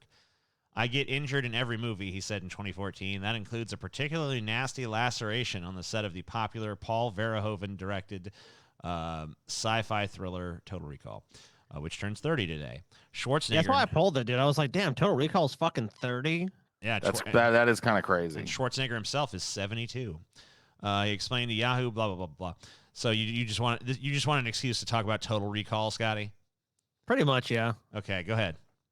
Go ahead. I just say your piece about Total Recall. I'm gonna go grab a drink while you do that. It's not because I'm not interested. It's just because I'm thirsty. I'm fucking thirsty. Let's wait till you get up. Let's let him leave.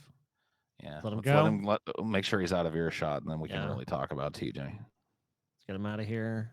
He's leaving. He's leaving. Okay. Dude, TJ hates Total Recall. He just fucking proved it.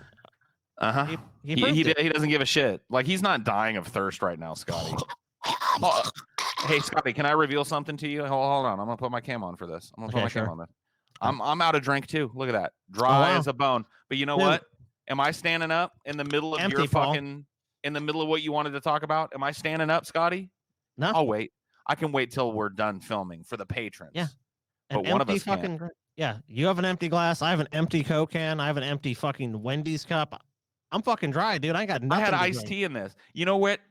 Fucking not 50 feet from me. There's fresh iced tea waiting for me. And I could be sipping it right now. But I respect you, Scotty, number one, and the story that you pulled and the conversational topic, and the patrons too much to indulge myself in that frosty, cold iced tea. I'm willing to wait. TJ, of course, going to get a drink. I didn't know you could, I didn't know cigarettes were... You're right. He's not even getting a drink. He's going to grab that on his way back in because he's smoking a cigarette. Yeah, dude, TJ can't go more than, I would say the max TJ can go right now is 2 hours. Now, if he's on a flight or something, like before COVID-19 became a big deal, then maybe he can make that flight where it's like, obviously he's not going to fucking light up on a fucking flight. But beyond that, I guarantee you the first thing TJ did after he got off a fucking plane was go smoke a cigarette. Well, I mean, yeah, of course. TJ. First, okay, so you get off a plane. What's the first thing you're going to do? Get off a plane? What's the first thing I'm going to do? Probably take a piss. All right, take a piss. All right, you get your bags. What's the first thing you're going to do after that? We're talking about you get outside of the airport. Oh, yeah, you get outside the airport. Me? Yeah, what's the first thing? Is there a smoking area? you're gonna find a smoking area, right? If there is one. If not, I'll have to wait till I get to the hotel or wherever I'm going. Right. Because sometimes there's not a smoking area out there. Sometimes there's usually a smoking area. It's becoming rarer and rarer, honestly. But yeah, I don't know. Sometimes people will just light up anyway, but then the security guards might. I've never been. I've been through a lot of fucking airports, and I've never been to one that didn't have a. I've been to several that don't have a smoking area out front. But which ones? I don't even know, but I know I've been to a shit ton. It's okay. I'm fine with them discriminating against you, TJ. Anyway, I mean, a lot of them do. So whatever. TJ, are you willing to admit in front of the patrons that the drink that you're sipping on there was secondary to you getting up, and that you actually smoked a 1/3 of a cigarette, and that was the real reason to stand up? No, I didn't. I thought about it, but I didn't. I decided I'll wait till the end of the show. Ah, how magnanimous of you, TJ. How sweet of you, TJ. Yeah, I mostly just wanted that drink because I was getting parched. Also, it's getting hot in here, but luckily I turned all the AC and shit on. So. Well, take off all your clothes, TJ. It's getting hot in here, so take off all your clothes. All right. I assume you're done talking about Total Recall. Australia will investigate attack on journalists by police in Washington. So, Australian Prime Minister Scott Morrison has called for an investigation after 2 of the country's journalists were attacked by police in Washington, D.C. on Monday. During a live morning newscast of the program Sunrise on Tuesday in Australia, police were seen using their shields to clear Channel 7 News U.S. correspondents Amelia Brace and photojournalist Tim Myers from the scene. The Australian outlet is a CNN affiliate.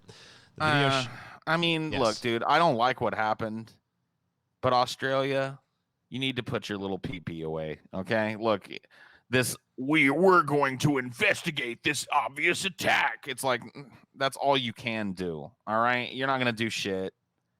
Ain't shit going to be done by you. You can't go, they can't hold a candle. We're the United States of America, okay? Can't shake no sticks at us, Australia. We'll burn your whole fucking woods down again like we did last time. Want the CIA to come back to the fucking bush? Yeah. We'll come back. There'll be nothing left this time. Yeah, I don't really know what Australia would Love all even this do. tough talk. Like, we're going to do this in America. It's like, no, you ain't. You're going to do it there. Like, you're going to pretend you're going to LARP that you're doing it, but you ain't going to do shit to America. Yeah, I pulled the, I think the video of the on-air attacks. They were attacked on air by the police. Right. Yeah, they've even got a righteous cause, but I mean, like, they ain't nothing you can do about it. You're just as impotent as the rest of us, man. Quit trying to show that an Australian citizen standing on American soil is any less prone to being beaten the shit out of by a fucking fascist with a bunch of body armor on. And just, Guess sorry. what? They're not. They're not. And there ain't nothing you can do about it neither. Investigate. Okay. Good luck with that. We do that over here too. You know what it leads to? More beatings. More frequent beatings. The beatings will be increased, gentlemen. Okay, I'm confused. All right. I don't know what the hell going on, but some. Oh God. Now I gotta find whatever Windows fucking making sounds. Okay, good. Jesus Christ. Whatever. Protesters shelter in D.C. home overnight after being corralled, pepper sprayed by police.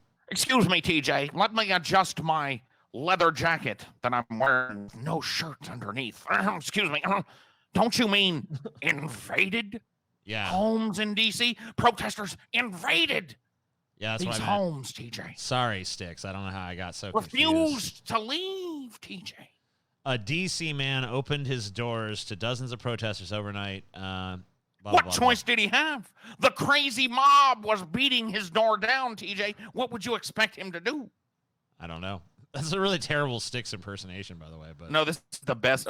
What do I need to do? Like, I tell me don't where know. it needs to go. honestly, his voice is so kind of middle of the road that I Because couldn't that's even when I imagine look an at him. That's impersonation the of voice. it. The voice I'm doing is really just based on when I look at him. That's the voice that I imagine would come out of him. It's All right. me, PJ. Hold on, let me fucking put a picture of him up so I can see if I can see where you're coming from. Yeah, let's Mhm. see. Try and find one with a leather jacket but no shirt. Oh, that should because be- that to that's me gonna is be- Styx Hexenhammer. That's gonna be really difficult to find. When people ask me, hey, what do you think about what Styx Hexenhammer says? Before I tell them I couldn't give a fuck less, I picture a dude with a leather jacket on and no shirt. Gotcha. Well, here he is. Okay, so give me that fucking Styx Hexenhammer. Where is he? There he is. All right, TJ, listen to me. Right now, breaking news. Protesters are barging in to homes in the D.C. area. I've seen footage of this. They're barging in slowly, calmly, and the poor owners of those homes seem to be just subjugated as they welcome them in. What choice do they have? The rabid mob seems to consume its own quicker than the corporate interests it purports to be against. This is literally the first picture of him that comes up, by the way. So do you at least see where I'm coming from? That voice could come out of that. I definitely do. Well, how's it off though? Because you just interacted with him, but I can't. It's off. I can't picture his voice. It's off because his voice is not. I want to be able to do a like Styx Hexenhammer. No, you don't. You really don't. For St. Go Louis to his YouTube channel and learn his voice. Yeah, That's not my responsibility. Yeah, that is your responsibility, Paul. God damn it. Don't try to fucking push off responsibility on us. If there's one thing people in this company are good at doing, it's avoiding responsibility. Oh my God, we're all masters. We're like kung fu artists at responsibility.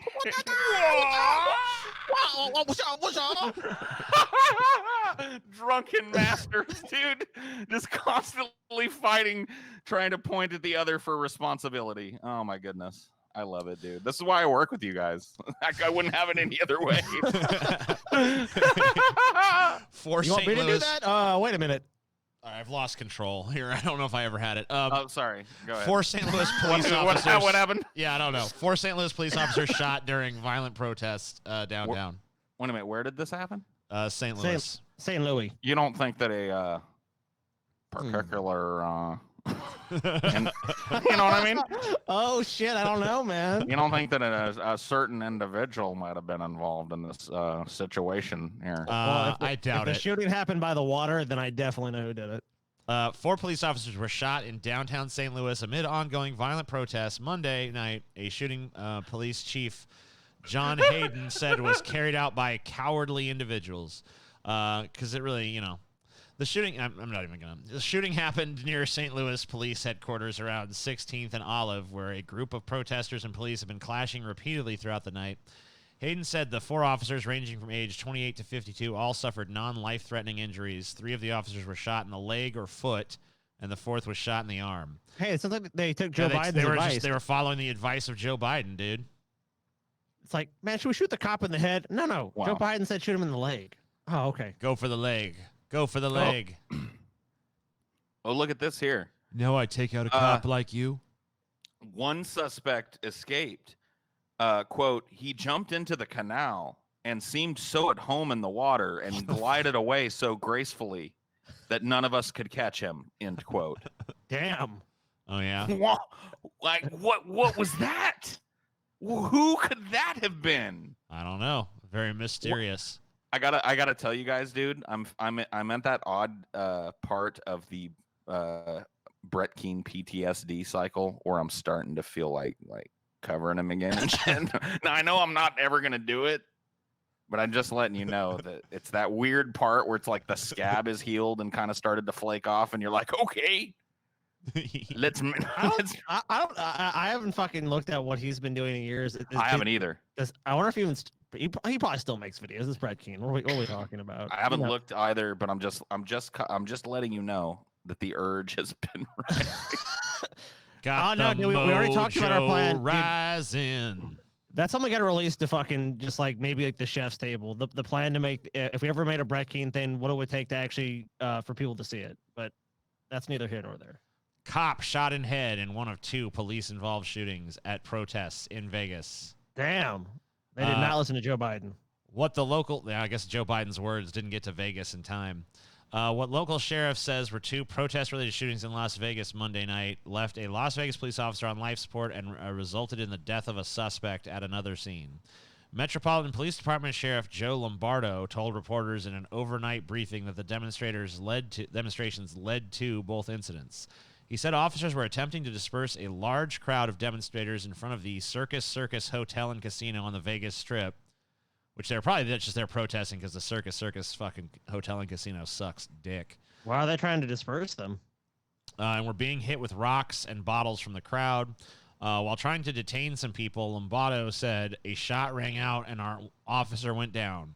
The officer was on life support and the suspect was in custody.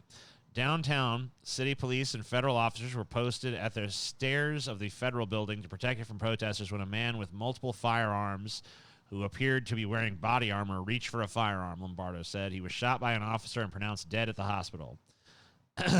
according to the police. This is a sad night for the local police family and a tragic night for our community, Lombardo said. With these protests, blah, blah, you know blah, what, blah. dude? Look,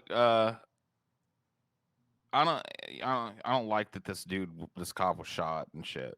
No, I don't like anyone being hurt. I don't think it should. I don't like anybody being hurt. I don't either.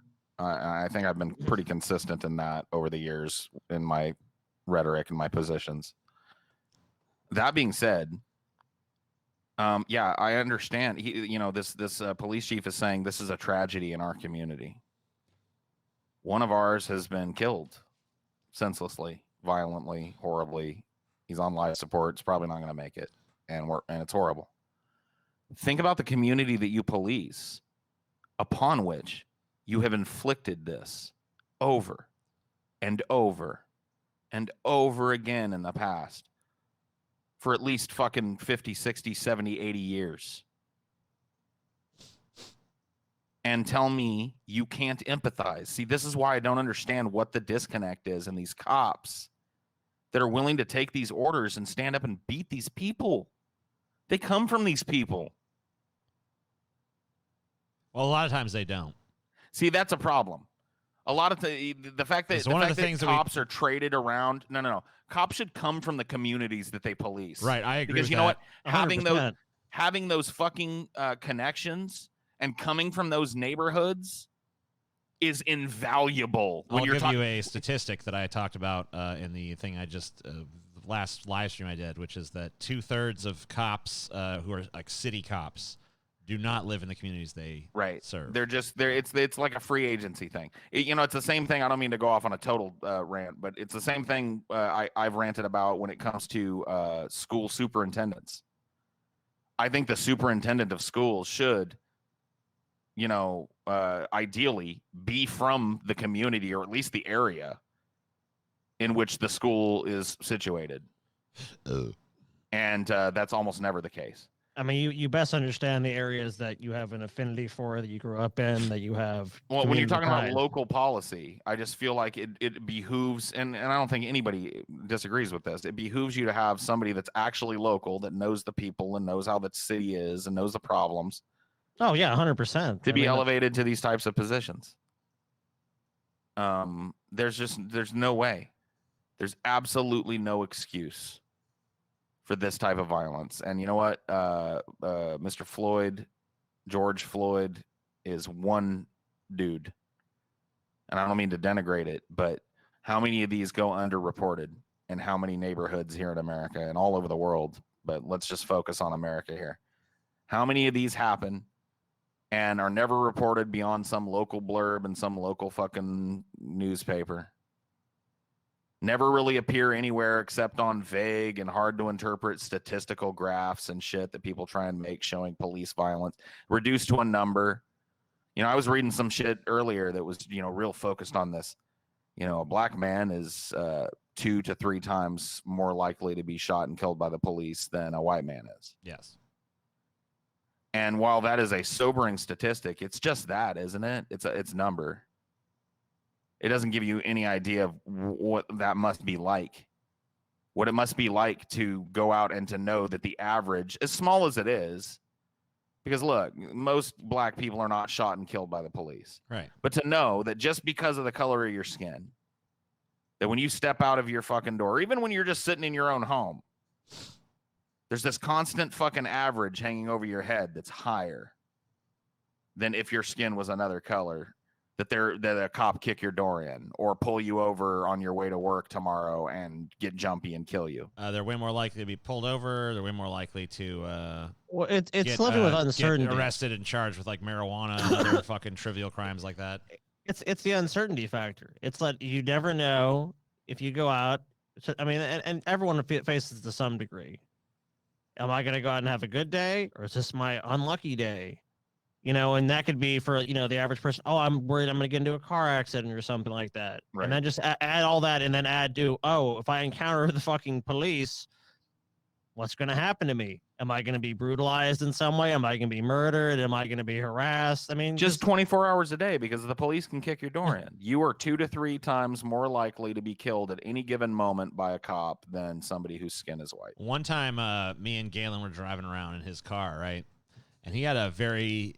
It looked like a car that you'd see in a black because it's like an old Cadillac, which you see a lot of black people around here at least driving.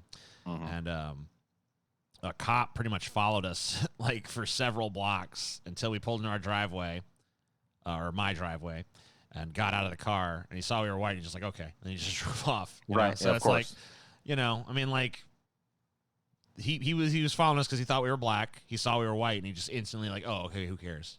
He no longer cared. TJ, Yeah. answer me this then. Yeah. If black people tired of being arrested 2-3 times more often than a white person is, why don't they stop doing all them crimes, TJ? Oh, it's the black crime gene, dude. Don't you know? Why don't they stop doing all of them crimes, TJ? Because they just have the crime gene. I told you. The crime gene is in every black person. It's hardwired in their DNA. Must commit crime. And it's tied to the amount of melanin in your skin. The more melanin, the more the crime gene presents itself and stronger. It can't have anything to do with the fact that the communities that are heavily black are policed way more severely and way more fucking profusely than any other community. Could it? No, it couldn't. No. They just do more crimes. Well, unfortunately, how many fucking? They see. I love that argument because okay, so a couple of. I'm sorry to go off on a tangent, but a couple of black dudes. How many times has Paul said that today? They get it caught in a little hand-to-hand fucking drug deal out in public or some shit, right? Right. Sure. And they get gaffled up. Do you know how many of those are going on in white suburbia? Tons. We're like I've Chad. been party to many of them, so I know. Chad is skateboarding 3 blocks away and around the corner to meet Kent, who knows a guy who got him like an eighth of weed, you know? So I'm just, and is that kid ever like, hold it, son, stop right where you are. Get off that skateboard. Stop pushing your hair out of your face and listen to me. Drop your expensive bag and listen to me. You know, is that ever happening to Chad as he rides over to Kent's house? Maybe on some occasions, but maybe every once in a blue fucking not often. Rarely. One of the things, the marijuana rarely. statistics are pretty crazy on this. I mean, like you go to look to every once in a while it's happening. You look at like normal or the ACLU, and I think it's like about 4 times. You're about 4 times more likely if you're black to be arrested or charged with marijuana, violations. Even though white people and black people do marijuana at pretty much the same rate. Statistically, exactly the same rate. Yeah, I mean, basically the same. So it's pretty crazy. And then there's also the records about how often black people are pulled over, how often when they had the stop and frisk policy in like New York, how often it was disproportionately applied to black people and not to white people and all this stuff. So, I mean, like there's their community is just like crazy over policed. And that leads to these killings. Oh yeah, in a disproportionate way. But let's remember that fucking with the protesters is not the only thing Trump's really bad at. Trump vetoes student loan forgiveness bill. Great. In a widely expected move, Trump vetoed congressional legislation that would have overturned a key student loan forgiveness rule drafted by the U.S. Education Department under the leadership of Education Secretary Betsy DeVos. In March, the U.S. Senate voted 53-42 to overturn a new student loan forgiveness rule introduced by U.S. Secretary of Education Betsy DeVos that critics argue limits student loan forgiveness for students when a college closes due to fraud. All Senate Democrats and 10 Republicans voted on a bipartisan bill. The House of Representatives overturned the rule in January by a vote of 231 to 180. The student loan forgiveness rules are known as borrower defense to repayment, which allows students to have their federal student loans forgiven if a school or school employed illegally or deceptive practices to encourage students to borrow debt to attend the school. Without these rules, students are potentially on the hook to repay federal student loans, even if they didn't find gainful employment or finish their degree before their school closed. The original rules were issued during the Obama administration. However, DeVos rewrote the rules to narrow the requirements to receive student loan forgiveness. Oh, what a shock. This is all about adding an additional barrier to these institutions that allow you access to jobs. They want to dissuade you. They want to make sure that you know that when you sign into this, you're locked into this fucking thing, no matter if something goes wrong, the school closes, whatever. Literally fraud. they're saying like here that they want to limit the amount you can recoup if the school employed fraudulent practices. I mean, so literally they're saying fraud is okay. Oh, you were defrauded? Sorry. If it's a That's school. not, yeah, if it's a school, you know what? Don't worry about it. Where was this law when our dad was alive, huh? Dude, I mean, look, we need universal college. If you believe in that kind of thing in education, then just do away with all this. It's all a bunch of bullshit. You're just fucking making people go massively into debt just so you own them a bit earlier in life. Oh, you want to escape this gripping poverty? Go ahead and sign on the dotted line. Spend $250,000, $300,000 on your education. Nope, can't repay it. Sorry, you're not getting out of that one. Look at this picture of Trump. Yay. I'm fucking you over. Yay. Look at the color of that hand. I'm fucking you over. Yeah. Look at the color of that hand. And then look at the color of that face. That face. That face is the same color as that hand, gentlemen. Maybe even a little lighter, because hands tend to get tanned and shit. That face is a lot darker than that hand. Not only darker, but there's a color. Has anybody ever made that observation about this man? At this point, there's a color. What color is that? Is it orange? Yeah, he looks kind of orange to me. almost. Yeah. Oh my God! How many years has Trump been president? Like 7? Yeah. and nobody's ever once. Yeah, he's been like president for like 20 years now. Yeah, like 28 years, and nobody's ever said he's orange. Oh God, that's a good point, Paul. It looks like he ate a bowl of Cheetos with his face. Oh yeah, like he put Cheeto dust on his face, you know. These are all very original observations, Paul, man. that I've never heard before. Man, made guys. by anyone. Woo! This is terrible. Sorry. Austin. Got to get those fresh jokes out there. Please. Yeah, continue. obviously. Yeah, Austin teen hospitalized with head injury after police shoot him with beanbags at protest. Mm-hmm. An Austin teen remains hospitalized after he was shot in the face by police at a weekend protest. Video posted on social media shows 16-year-old Brad Levi Ayala shot in the head with what police are calling beanbag ammunition. In the video, he's standing still and alone on a hill in a blue shirt and khaki pants. In the bottom right-hand corner of the video, you see a uniformed officer raise something to his face. There's a loud crack, and you see the young man instantly go limp before the officer's arms go back down. They shot his face. That is not okay, says Edwin Sanchez, Ayala's brother. Another video from the ground shows people rush to Ayala's aid, carrying him down a hill while asking him questions to keep him conscious. I don't know if either of these videos is the video in question. Usually, usually they're not, but maybe I'll get lucky. It may not be the beanbag ammunition that they're talking about. Yeah. Are you guys familiar with that shit? Somewhat.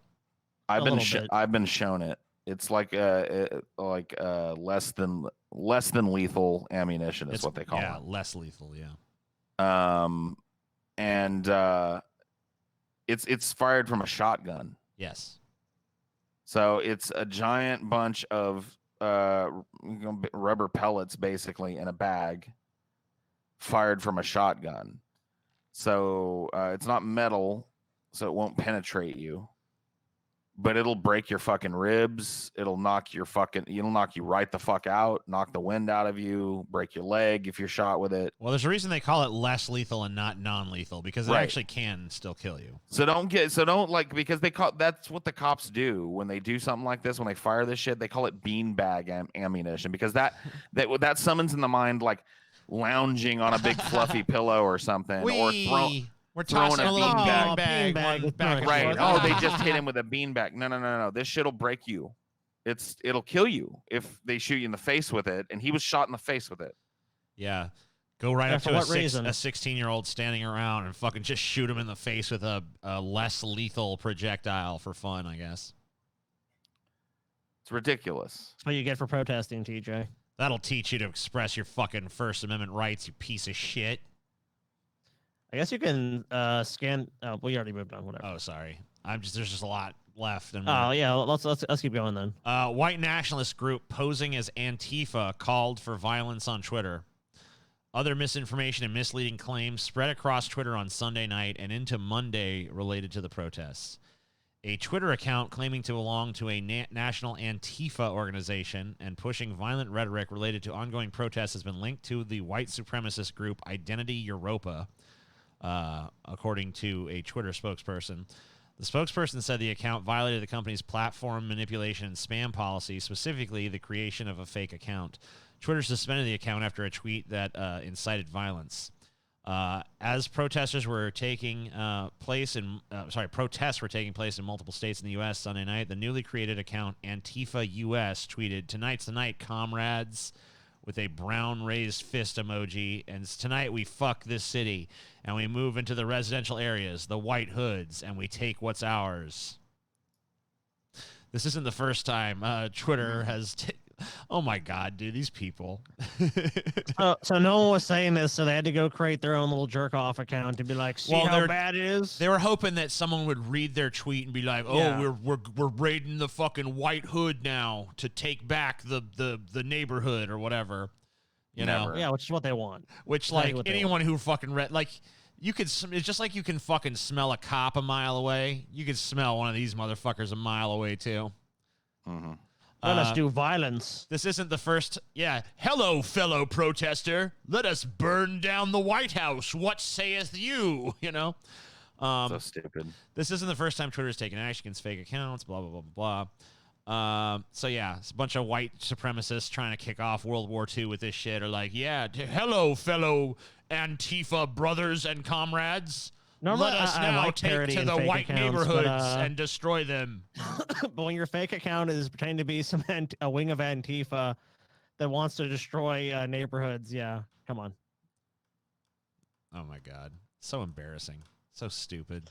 I feel like I blew my rage wad early. Yeah, Paul's just like, I'm just listless about all this shit now. Have become comfortably numb. Yeah, I don't know. Violence is bad. Sorry for the intrusion. Yeah. Okay. House where Adolf Hitler was born to become police station. So it's basically staying the same in terms of its, meaning and... Austrian authorities have presented the winning plan to redesign the house where Adolf Hitler was born in 1889, turning it into a police station. See, here's what we think. We want to rehabilitate the image of this here. We don't want it to always be the house of Hitler. So here's what we will do. And I think it's a very good idea. We will fill it with fascist pigs who want nothing more than to crush the will of the fucking people that they supposedly serve, armed with tanks and riot gear and such. And then it will be rehabilitated and the people will love it. That's how you do anything to do with Hitler. Find where his apartment was, and we'll install a guy in there that if you walk inside, he just beats you. That sounds like a good idea. Yeah, they should have turned this into like a fucking ice cream cone factory or some shit, or like something that totally flies in the face of Hitler, like a gay bathhouse or something, Yeah, or like a chocolate wonderland. Like a big old chocolatier that has for kids that just makes all the chocolate sweets. Literally anything other than a police station. So because they said that here that their purpose was to try to like stop pilgrimages to the site by fucking Nazis and shit. It's a police station. Yeah, they're still gonna go. The first pilgrimage to the site, when this is newly a police station, will be the first police officer that walks in the door on duty. You dumb fucks. Silly. George Floyd protests. BBC cameraman attacked by police at demonstration outside the White House. Where have I heard this before? This is like the 12th fucking story about a reporter being attacked. It's almost like maybe that rhetoric Trump was always spewing about how fake news, enemy of the people. Everything's fake, and they're the enemy of the people, and it's almost like that might have had an effect. Almost. Police station outside the White House attacked a BBC cameraman on purpose as protests again. Well, on purpose. What do you think? I mean, like what? You think I'm under the idea they did it on accident? Like, whoops, accidentally fucking slammed my baton in your fucking head. Didn't mean to. Whoopsie daisy. I apologize for that one. Peter Murtaugh, who was with the BBC on Sunday night, caught the moment He was pushed. You know what? Hold on. Before you keep before you keep reading, TJ, I Yes. know the reason why they did that. Because back in the day, if American journalists were shot by police, there'd be a lot of explaining to do. But nowadays, there's just got to be a little throwaway fucking blurb about it, and then we move on. So here's the video. It's really small though. Let's watch it. Yeah, that's it. Take a look. It's only 11 seconds. Can you just full screen it? Yeah, that.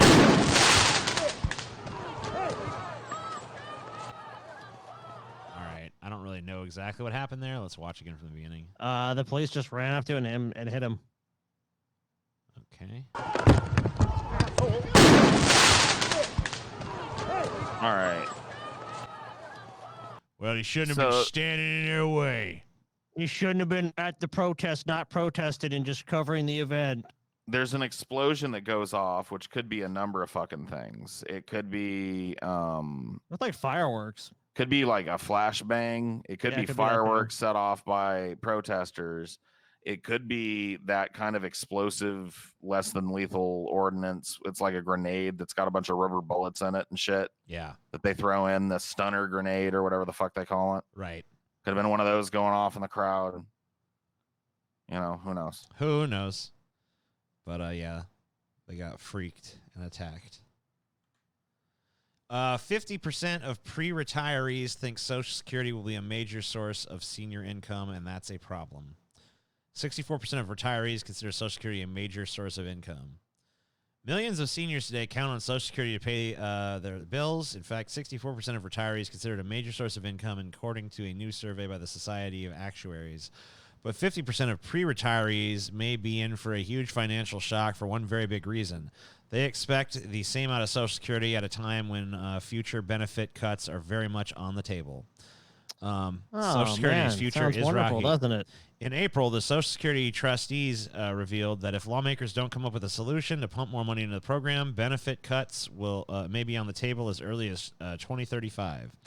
This program, by the way, yes, if this society, wanted to function, should be the centerpiece of our government spending. This program that ensures a lifestyle for old people, which is what it was designed for, which used to be enough, should be expanded to cover every fucking human being and ensure a baseline. Those trust funds can't be tapped to, so basically like some form of UBI, right? Yes. The bridge the gap when Social Security owes more in benefits than it collects in revenue, and that's the exact situation it expects to be in as more and more baby boomers exit the workforce in the coming years. But once those trust funds run dry, scheduled benefits won't be payable.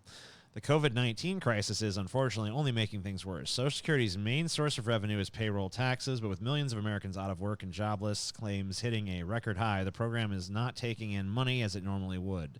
As such... but naturally what we did was we took some of that hugely bloated defense budget. Yes. And moved it over to the Social Security system to keep it solvent during this crisis. So are you kidding? No worries, everybody. Wait a minute, Paul. We need our military to keep us safe from protesters. You're right, because if we gave some of that $1 trillion+ defense budget, like 1.7 trillion or something like that.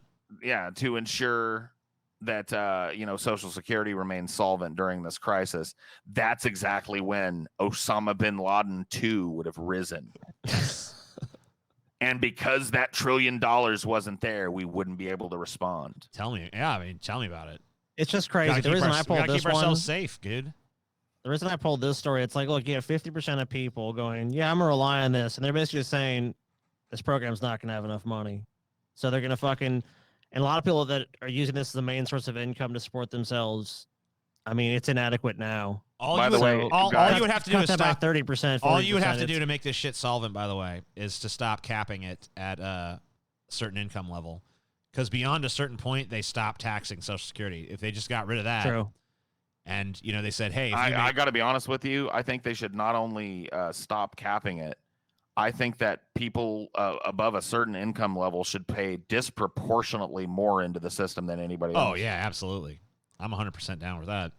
I think their taxes should be Well, higher actually, in general. I got to be honest with you. I think that the entire fucking Right. way I mean, that this is done needs to we're be talking about like different time scales within here, this obviously. system. Yeah. Yep. I understand the difference between you talking about adjustments that can be made in this system and what you ultimately want is like your vision for like humanity. Well, yeah, but they're linked though, because when I see Sure. how arcane and stupid and retarded and fucking back room you've got to be just to get one little concession that seems to be like basic common sense human rights, yeah. then But if we're I have no talking- faith in that system. Right, but if we're talking about just like preserve Social Security, I mean, like the Sure. solution is fucking obvious, but Take money from defense, move to Social Security, and raise taxes on the rich people. raise taxes on all rich people, lower taxes on people that make no money. But that benefits poor people. That's not going to work for us. See, with a big bloated defense budget, you can funnel money to a bunch of different people and groups.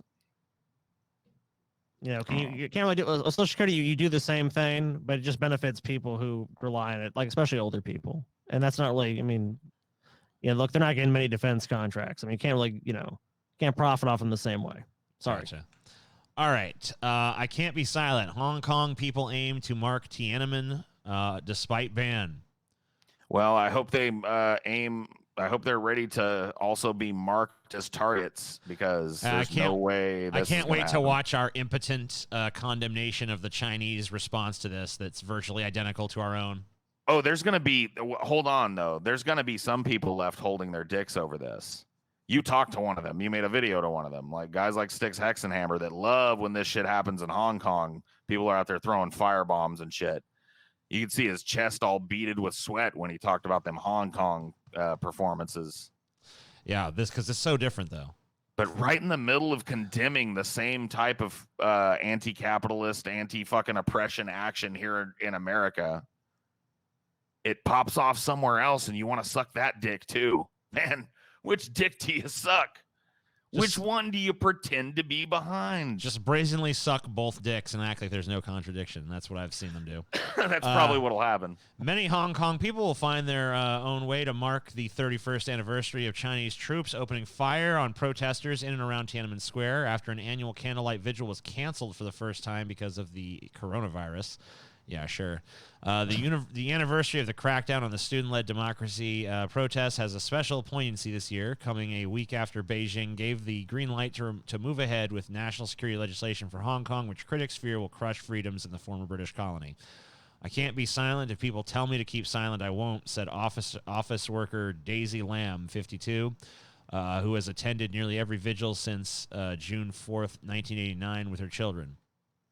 Don't bring your kids this year. Former Hong Kong student leader Chan Ching-hua, 56, was in Beijing on June 4th, 1989, and recalled the kindness of customs officers who let him take a bag full of photos and video of the military crackdown when he left Beijing. I feel like I had never left because the danger that Hong Kong is facing, the repression it's going to face, is no small thing, Chan told Reuters as he held a photo of himself in Tiananmen Square. I hope the battle in Hong Kong won't lead to a crackdown like the one on June 4th. Fears have intensified over what many residents of Hong Kong see as Beijing's encroachment on its freedoms and the impact of that on the city's status as a global financial hub. Mainland and Hong Kong authorities reject criticism of the security legislation and insist the city's high degree of autonomy will remain intact under a one country, two systems formula. Sure. Yeah, whatever. Give me a fucking break. If they really believed all that, then there wouldn't be protests. It's yet again a fucking oppressive state going, look, we don't want to do anything harmful to you. We just want to pass this legislation that does all the things we said we don't want to do. Don't listen to us, though. Yeah. I mean, it's not talking out both sides of your fucking mouth. We're going to crush your freedom, but at the same time, preserve it.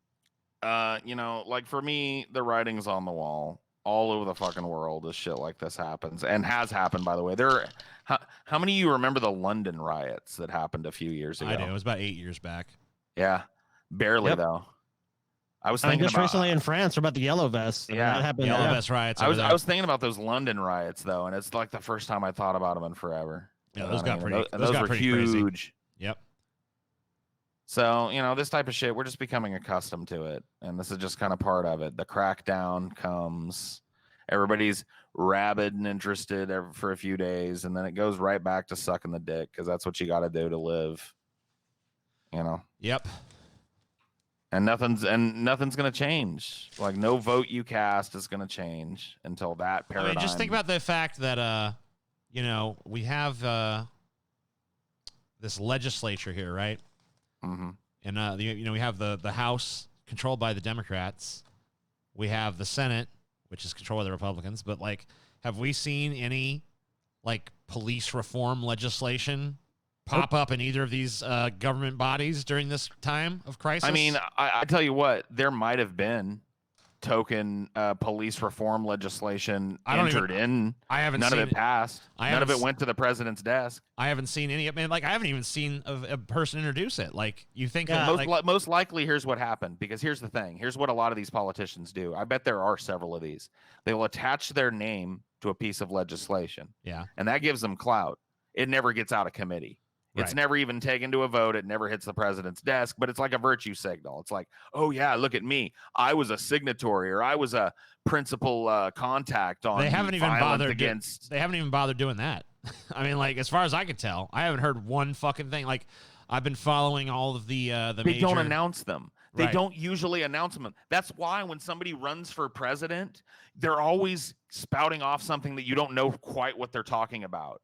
Like, I was part of the person that led and wrote the,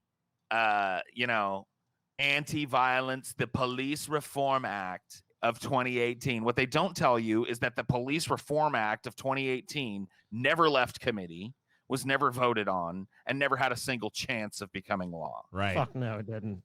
But I haven't even heard of fucking... I haven't heard of anybody... I mean, like... We haven't you even would heard think, that. I We mean, you haven't would even think... heard- You would think, though, like... You know, it'd be fucking so easy, even if it's not going to go anywhere, for someone like AOC or fucking Ilhan Omar or somebody like that to be like, I am proud to announce that I have written the Police Reform Act of 2020 or the George Floyd Act, you know, or some shit. It's easier to be reactive and just go, oh my God, these protests. Oh, the police are horrible. Okay. Oh, I'm on the side of the protesters. I love them. They're great. Okay, what do you plan on doing? Well, I plan on saying they're great. And I sympathize with them. If AOC really cared, she'd be leading right now in some way. She'd have traveled to one of these things and spoken. She'd be all over it. She's taken the easy road on a lot of this. She's supportive. She's against police brutality. Rip George Floyd. But when it comes to the actually like economic pressure that's behind all of this and the systemic fucking unfairness. I mean, I'm not gonna lie. She's had some dope ass tweets about it, but that's not. I don't give any weight to that shit. I mean, like, if like someone like me, tweeting is literally all I can do. You are a fucking legislature. Right. You have more power than that. So do something, bitch. She's got an office with a budget. She's got tons of fucking donations. She's a hot to trot. Isn't this the leftist we're looking forward to? Gosh darn, man, it's a shame she's not old enough to run yet. Well, in a few more years, we can get an AOC. Well, if she's that, where the fuck is she at here? Yeah, that's what I'm Because you know what? To me, a tweet don't weigh shit, and it don't buy me a fucking muffin at the fucking it doesn't corner you store. know, I mean, like, so it's great. Hey, it's great you have that. You know, like, go out there and fucking spread your message through that. But like, at the end of the day, people want fucking results, especially on the left. Maybe the right wing is okay with you know just empty platitudes from their fucking leaders and shit. But people primarily that are gonna you maybe have a few detractors and go, look what crazy AOC or whoever tweeted. For the most part, you're in a supportive environment. It's just that it's people are fucking cloistered off in this way, and they're fucking putting out a tweet like it's gonna make a fucking difference. Yeah, it's a nice tweet, and it's nice to say, oh, she's gonna spread this message. But you're right, people with actual authority and power. There is no answer. The only answer we're getting... She's got the ability. Do you know what her presence would mean at some of these fucking protests and riots and shit before they become riots? Do you know what her presence would mean? Way more people, way more people showing up and way more enthusiasm, I would say. And not only that, but her level of respect amongst leftists in the party would just rise and rise. Like Bernie, he had that mythology. There's that fucking picture of Bernie being dragged away at a protest. Yeah. Oh, yeah. Now is her time to do that. Where are these fucking politicians that are talking all this mean shit about the Green New Deal and we're the new wave, man? We're not neoliberals. We're the fucking real progressives here. We're the fucking what's Kyle Kalinski's party that he's always pushing? The Justice Democrats. Yeah, where's the Justice Dem squad? I don't know, but you know who actually did show up to one of these protests? Who? Fucking Kamala Harris. Well, of course she did. Of course she did. She smelled the bacon. She smelled the bacon. She couldn't resist pulling in. No, of course she did. Biden went to one in Wilmington. Yeah, I saw she went to one. I mean, so the more savvy politicians obviously are showing up to them. I mean, obviously, I don't think any conservatives are showing up. She's gonna be VP, dude. She's gonna. I don't know. I feel like it would mean a lot more if AOC showed up in one of these fucking. Oh my god, yeah. I'm surprised she hasn't. Honestly, talked and marched with these people and stopped tweeting for fucking minute. Because I think what New York has been a site of a lot of protesting, so it's not even that far. Put her iPhone down, quit taking selfies, and go talk to these angry ass people and sell them on the fact that you are the answer to this. Yeah. Because you know what? That's what the liberal. I mean, you're just missing you're missing an opportunity for yourself. I mean, even if AOC is a total fraud and just wants to fucking aggrandize herself, like she still should be doing that. No, I don't agree. Well, whatever. I wouldn't care either way. But here's the thing. Yeah.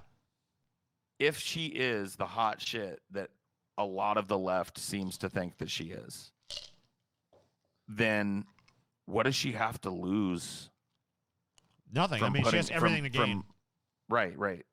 So, and why wouldn't we want her, if you're about reform from within the system, if she really does feel the way that she says she feels, let's get her in there. Let's let her grow as a fucking politician. Let's give her ever more power until. Oh, shit. Did I drop? No, I think Paul dropped. Okay. Weird, dude. Damn. Okay. Well, whatever. That sucks. I think we all know where he was going with it. Like that. Yeah, we all know Paul. George. Dude, he's back. It's I that's being censored today. Yeah, I keep censoring you. I'm sorry about that. Sorry, Paul.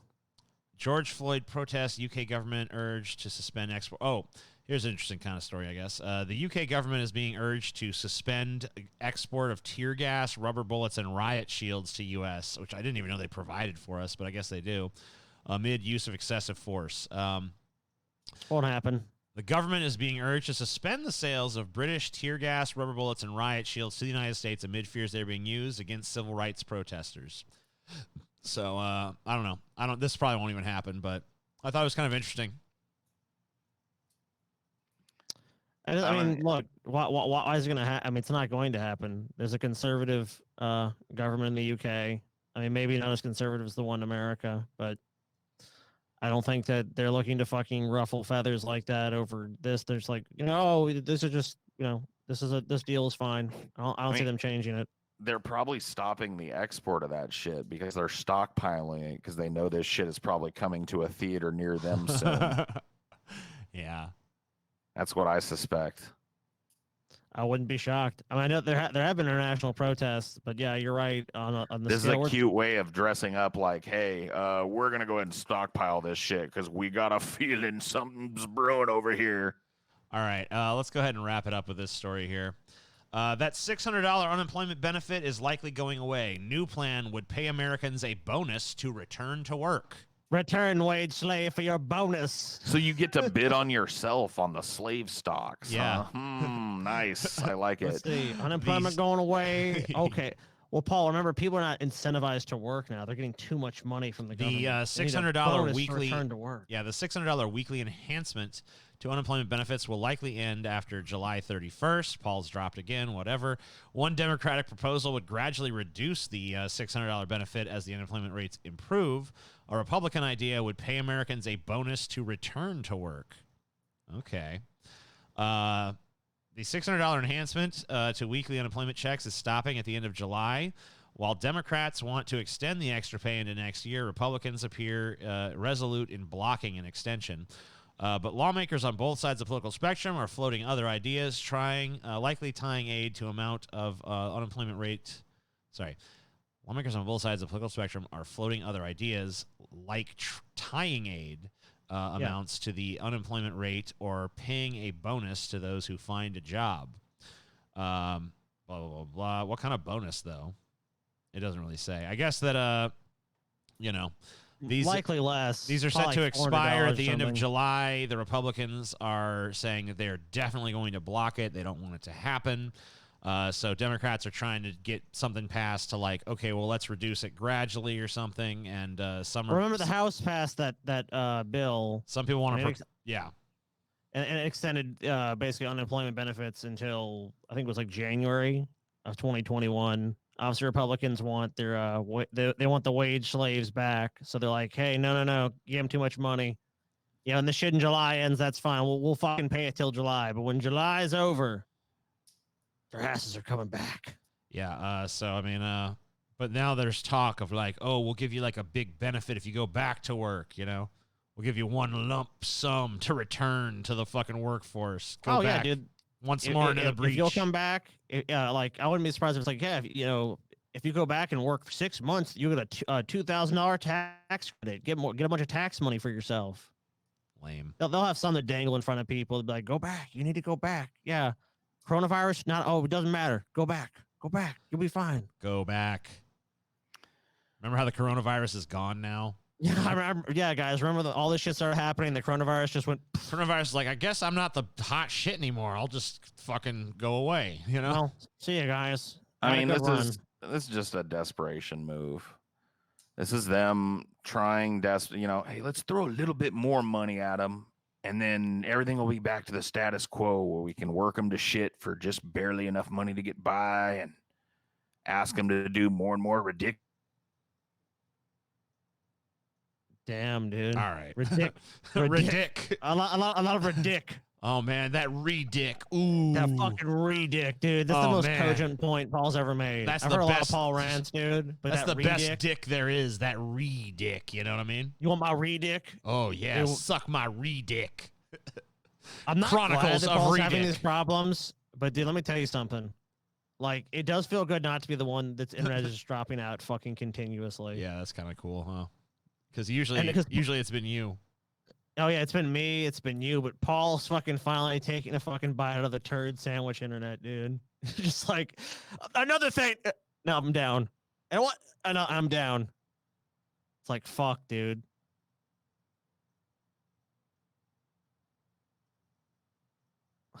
I don't know. Fuck, man. It's difficult because like I want to continue on, but I guess this is the last one anyways. Do you want to wrap it up without Paul being here? Yeah. Because I mean, we've Paul, been going what the fuck good is Paul anyway? Yeah, we've been going about 2 hours and 20 minutes anyways. Yeah, we're done. All right. Long story short, everything's going to hell in a handbasket. The world's going to hell in a handbasket. Fucking hurricanes it's all garbage. Are coming. Yeah, everyone's gonna die. The end. The government's suppressing protests on every continent, I guess, except Antarctica. There's not enough people. Yeah. So fuck that. Fuck all right, it all. awesome news, guys. Hey, Glad Scott, we had this talk. You're taller. Glad, look, good how, to see look you're everybody. taller than me now. Isn't that crazy? What'd you say? I said you look taller than me now. Yeah, dude, you're fucking. You're a little shrimp, TJ. Slack. Come here, TJ. I want to talk to you. Please don't hurt me, sir. I'm scared. Oh, I will not hurt you then. Good day to you. Good day. Yeah, I guess Paul's dead, dude. Yeah, Paul's dead. Scott, Paul's I got that. fucking dead. I got that RAM here too. Got the RAM. Oh, I should probably stop recording. I got that RAM, Scotty. I got that RAM. All right, so it's the actual end of the show now. Bye.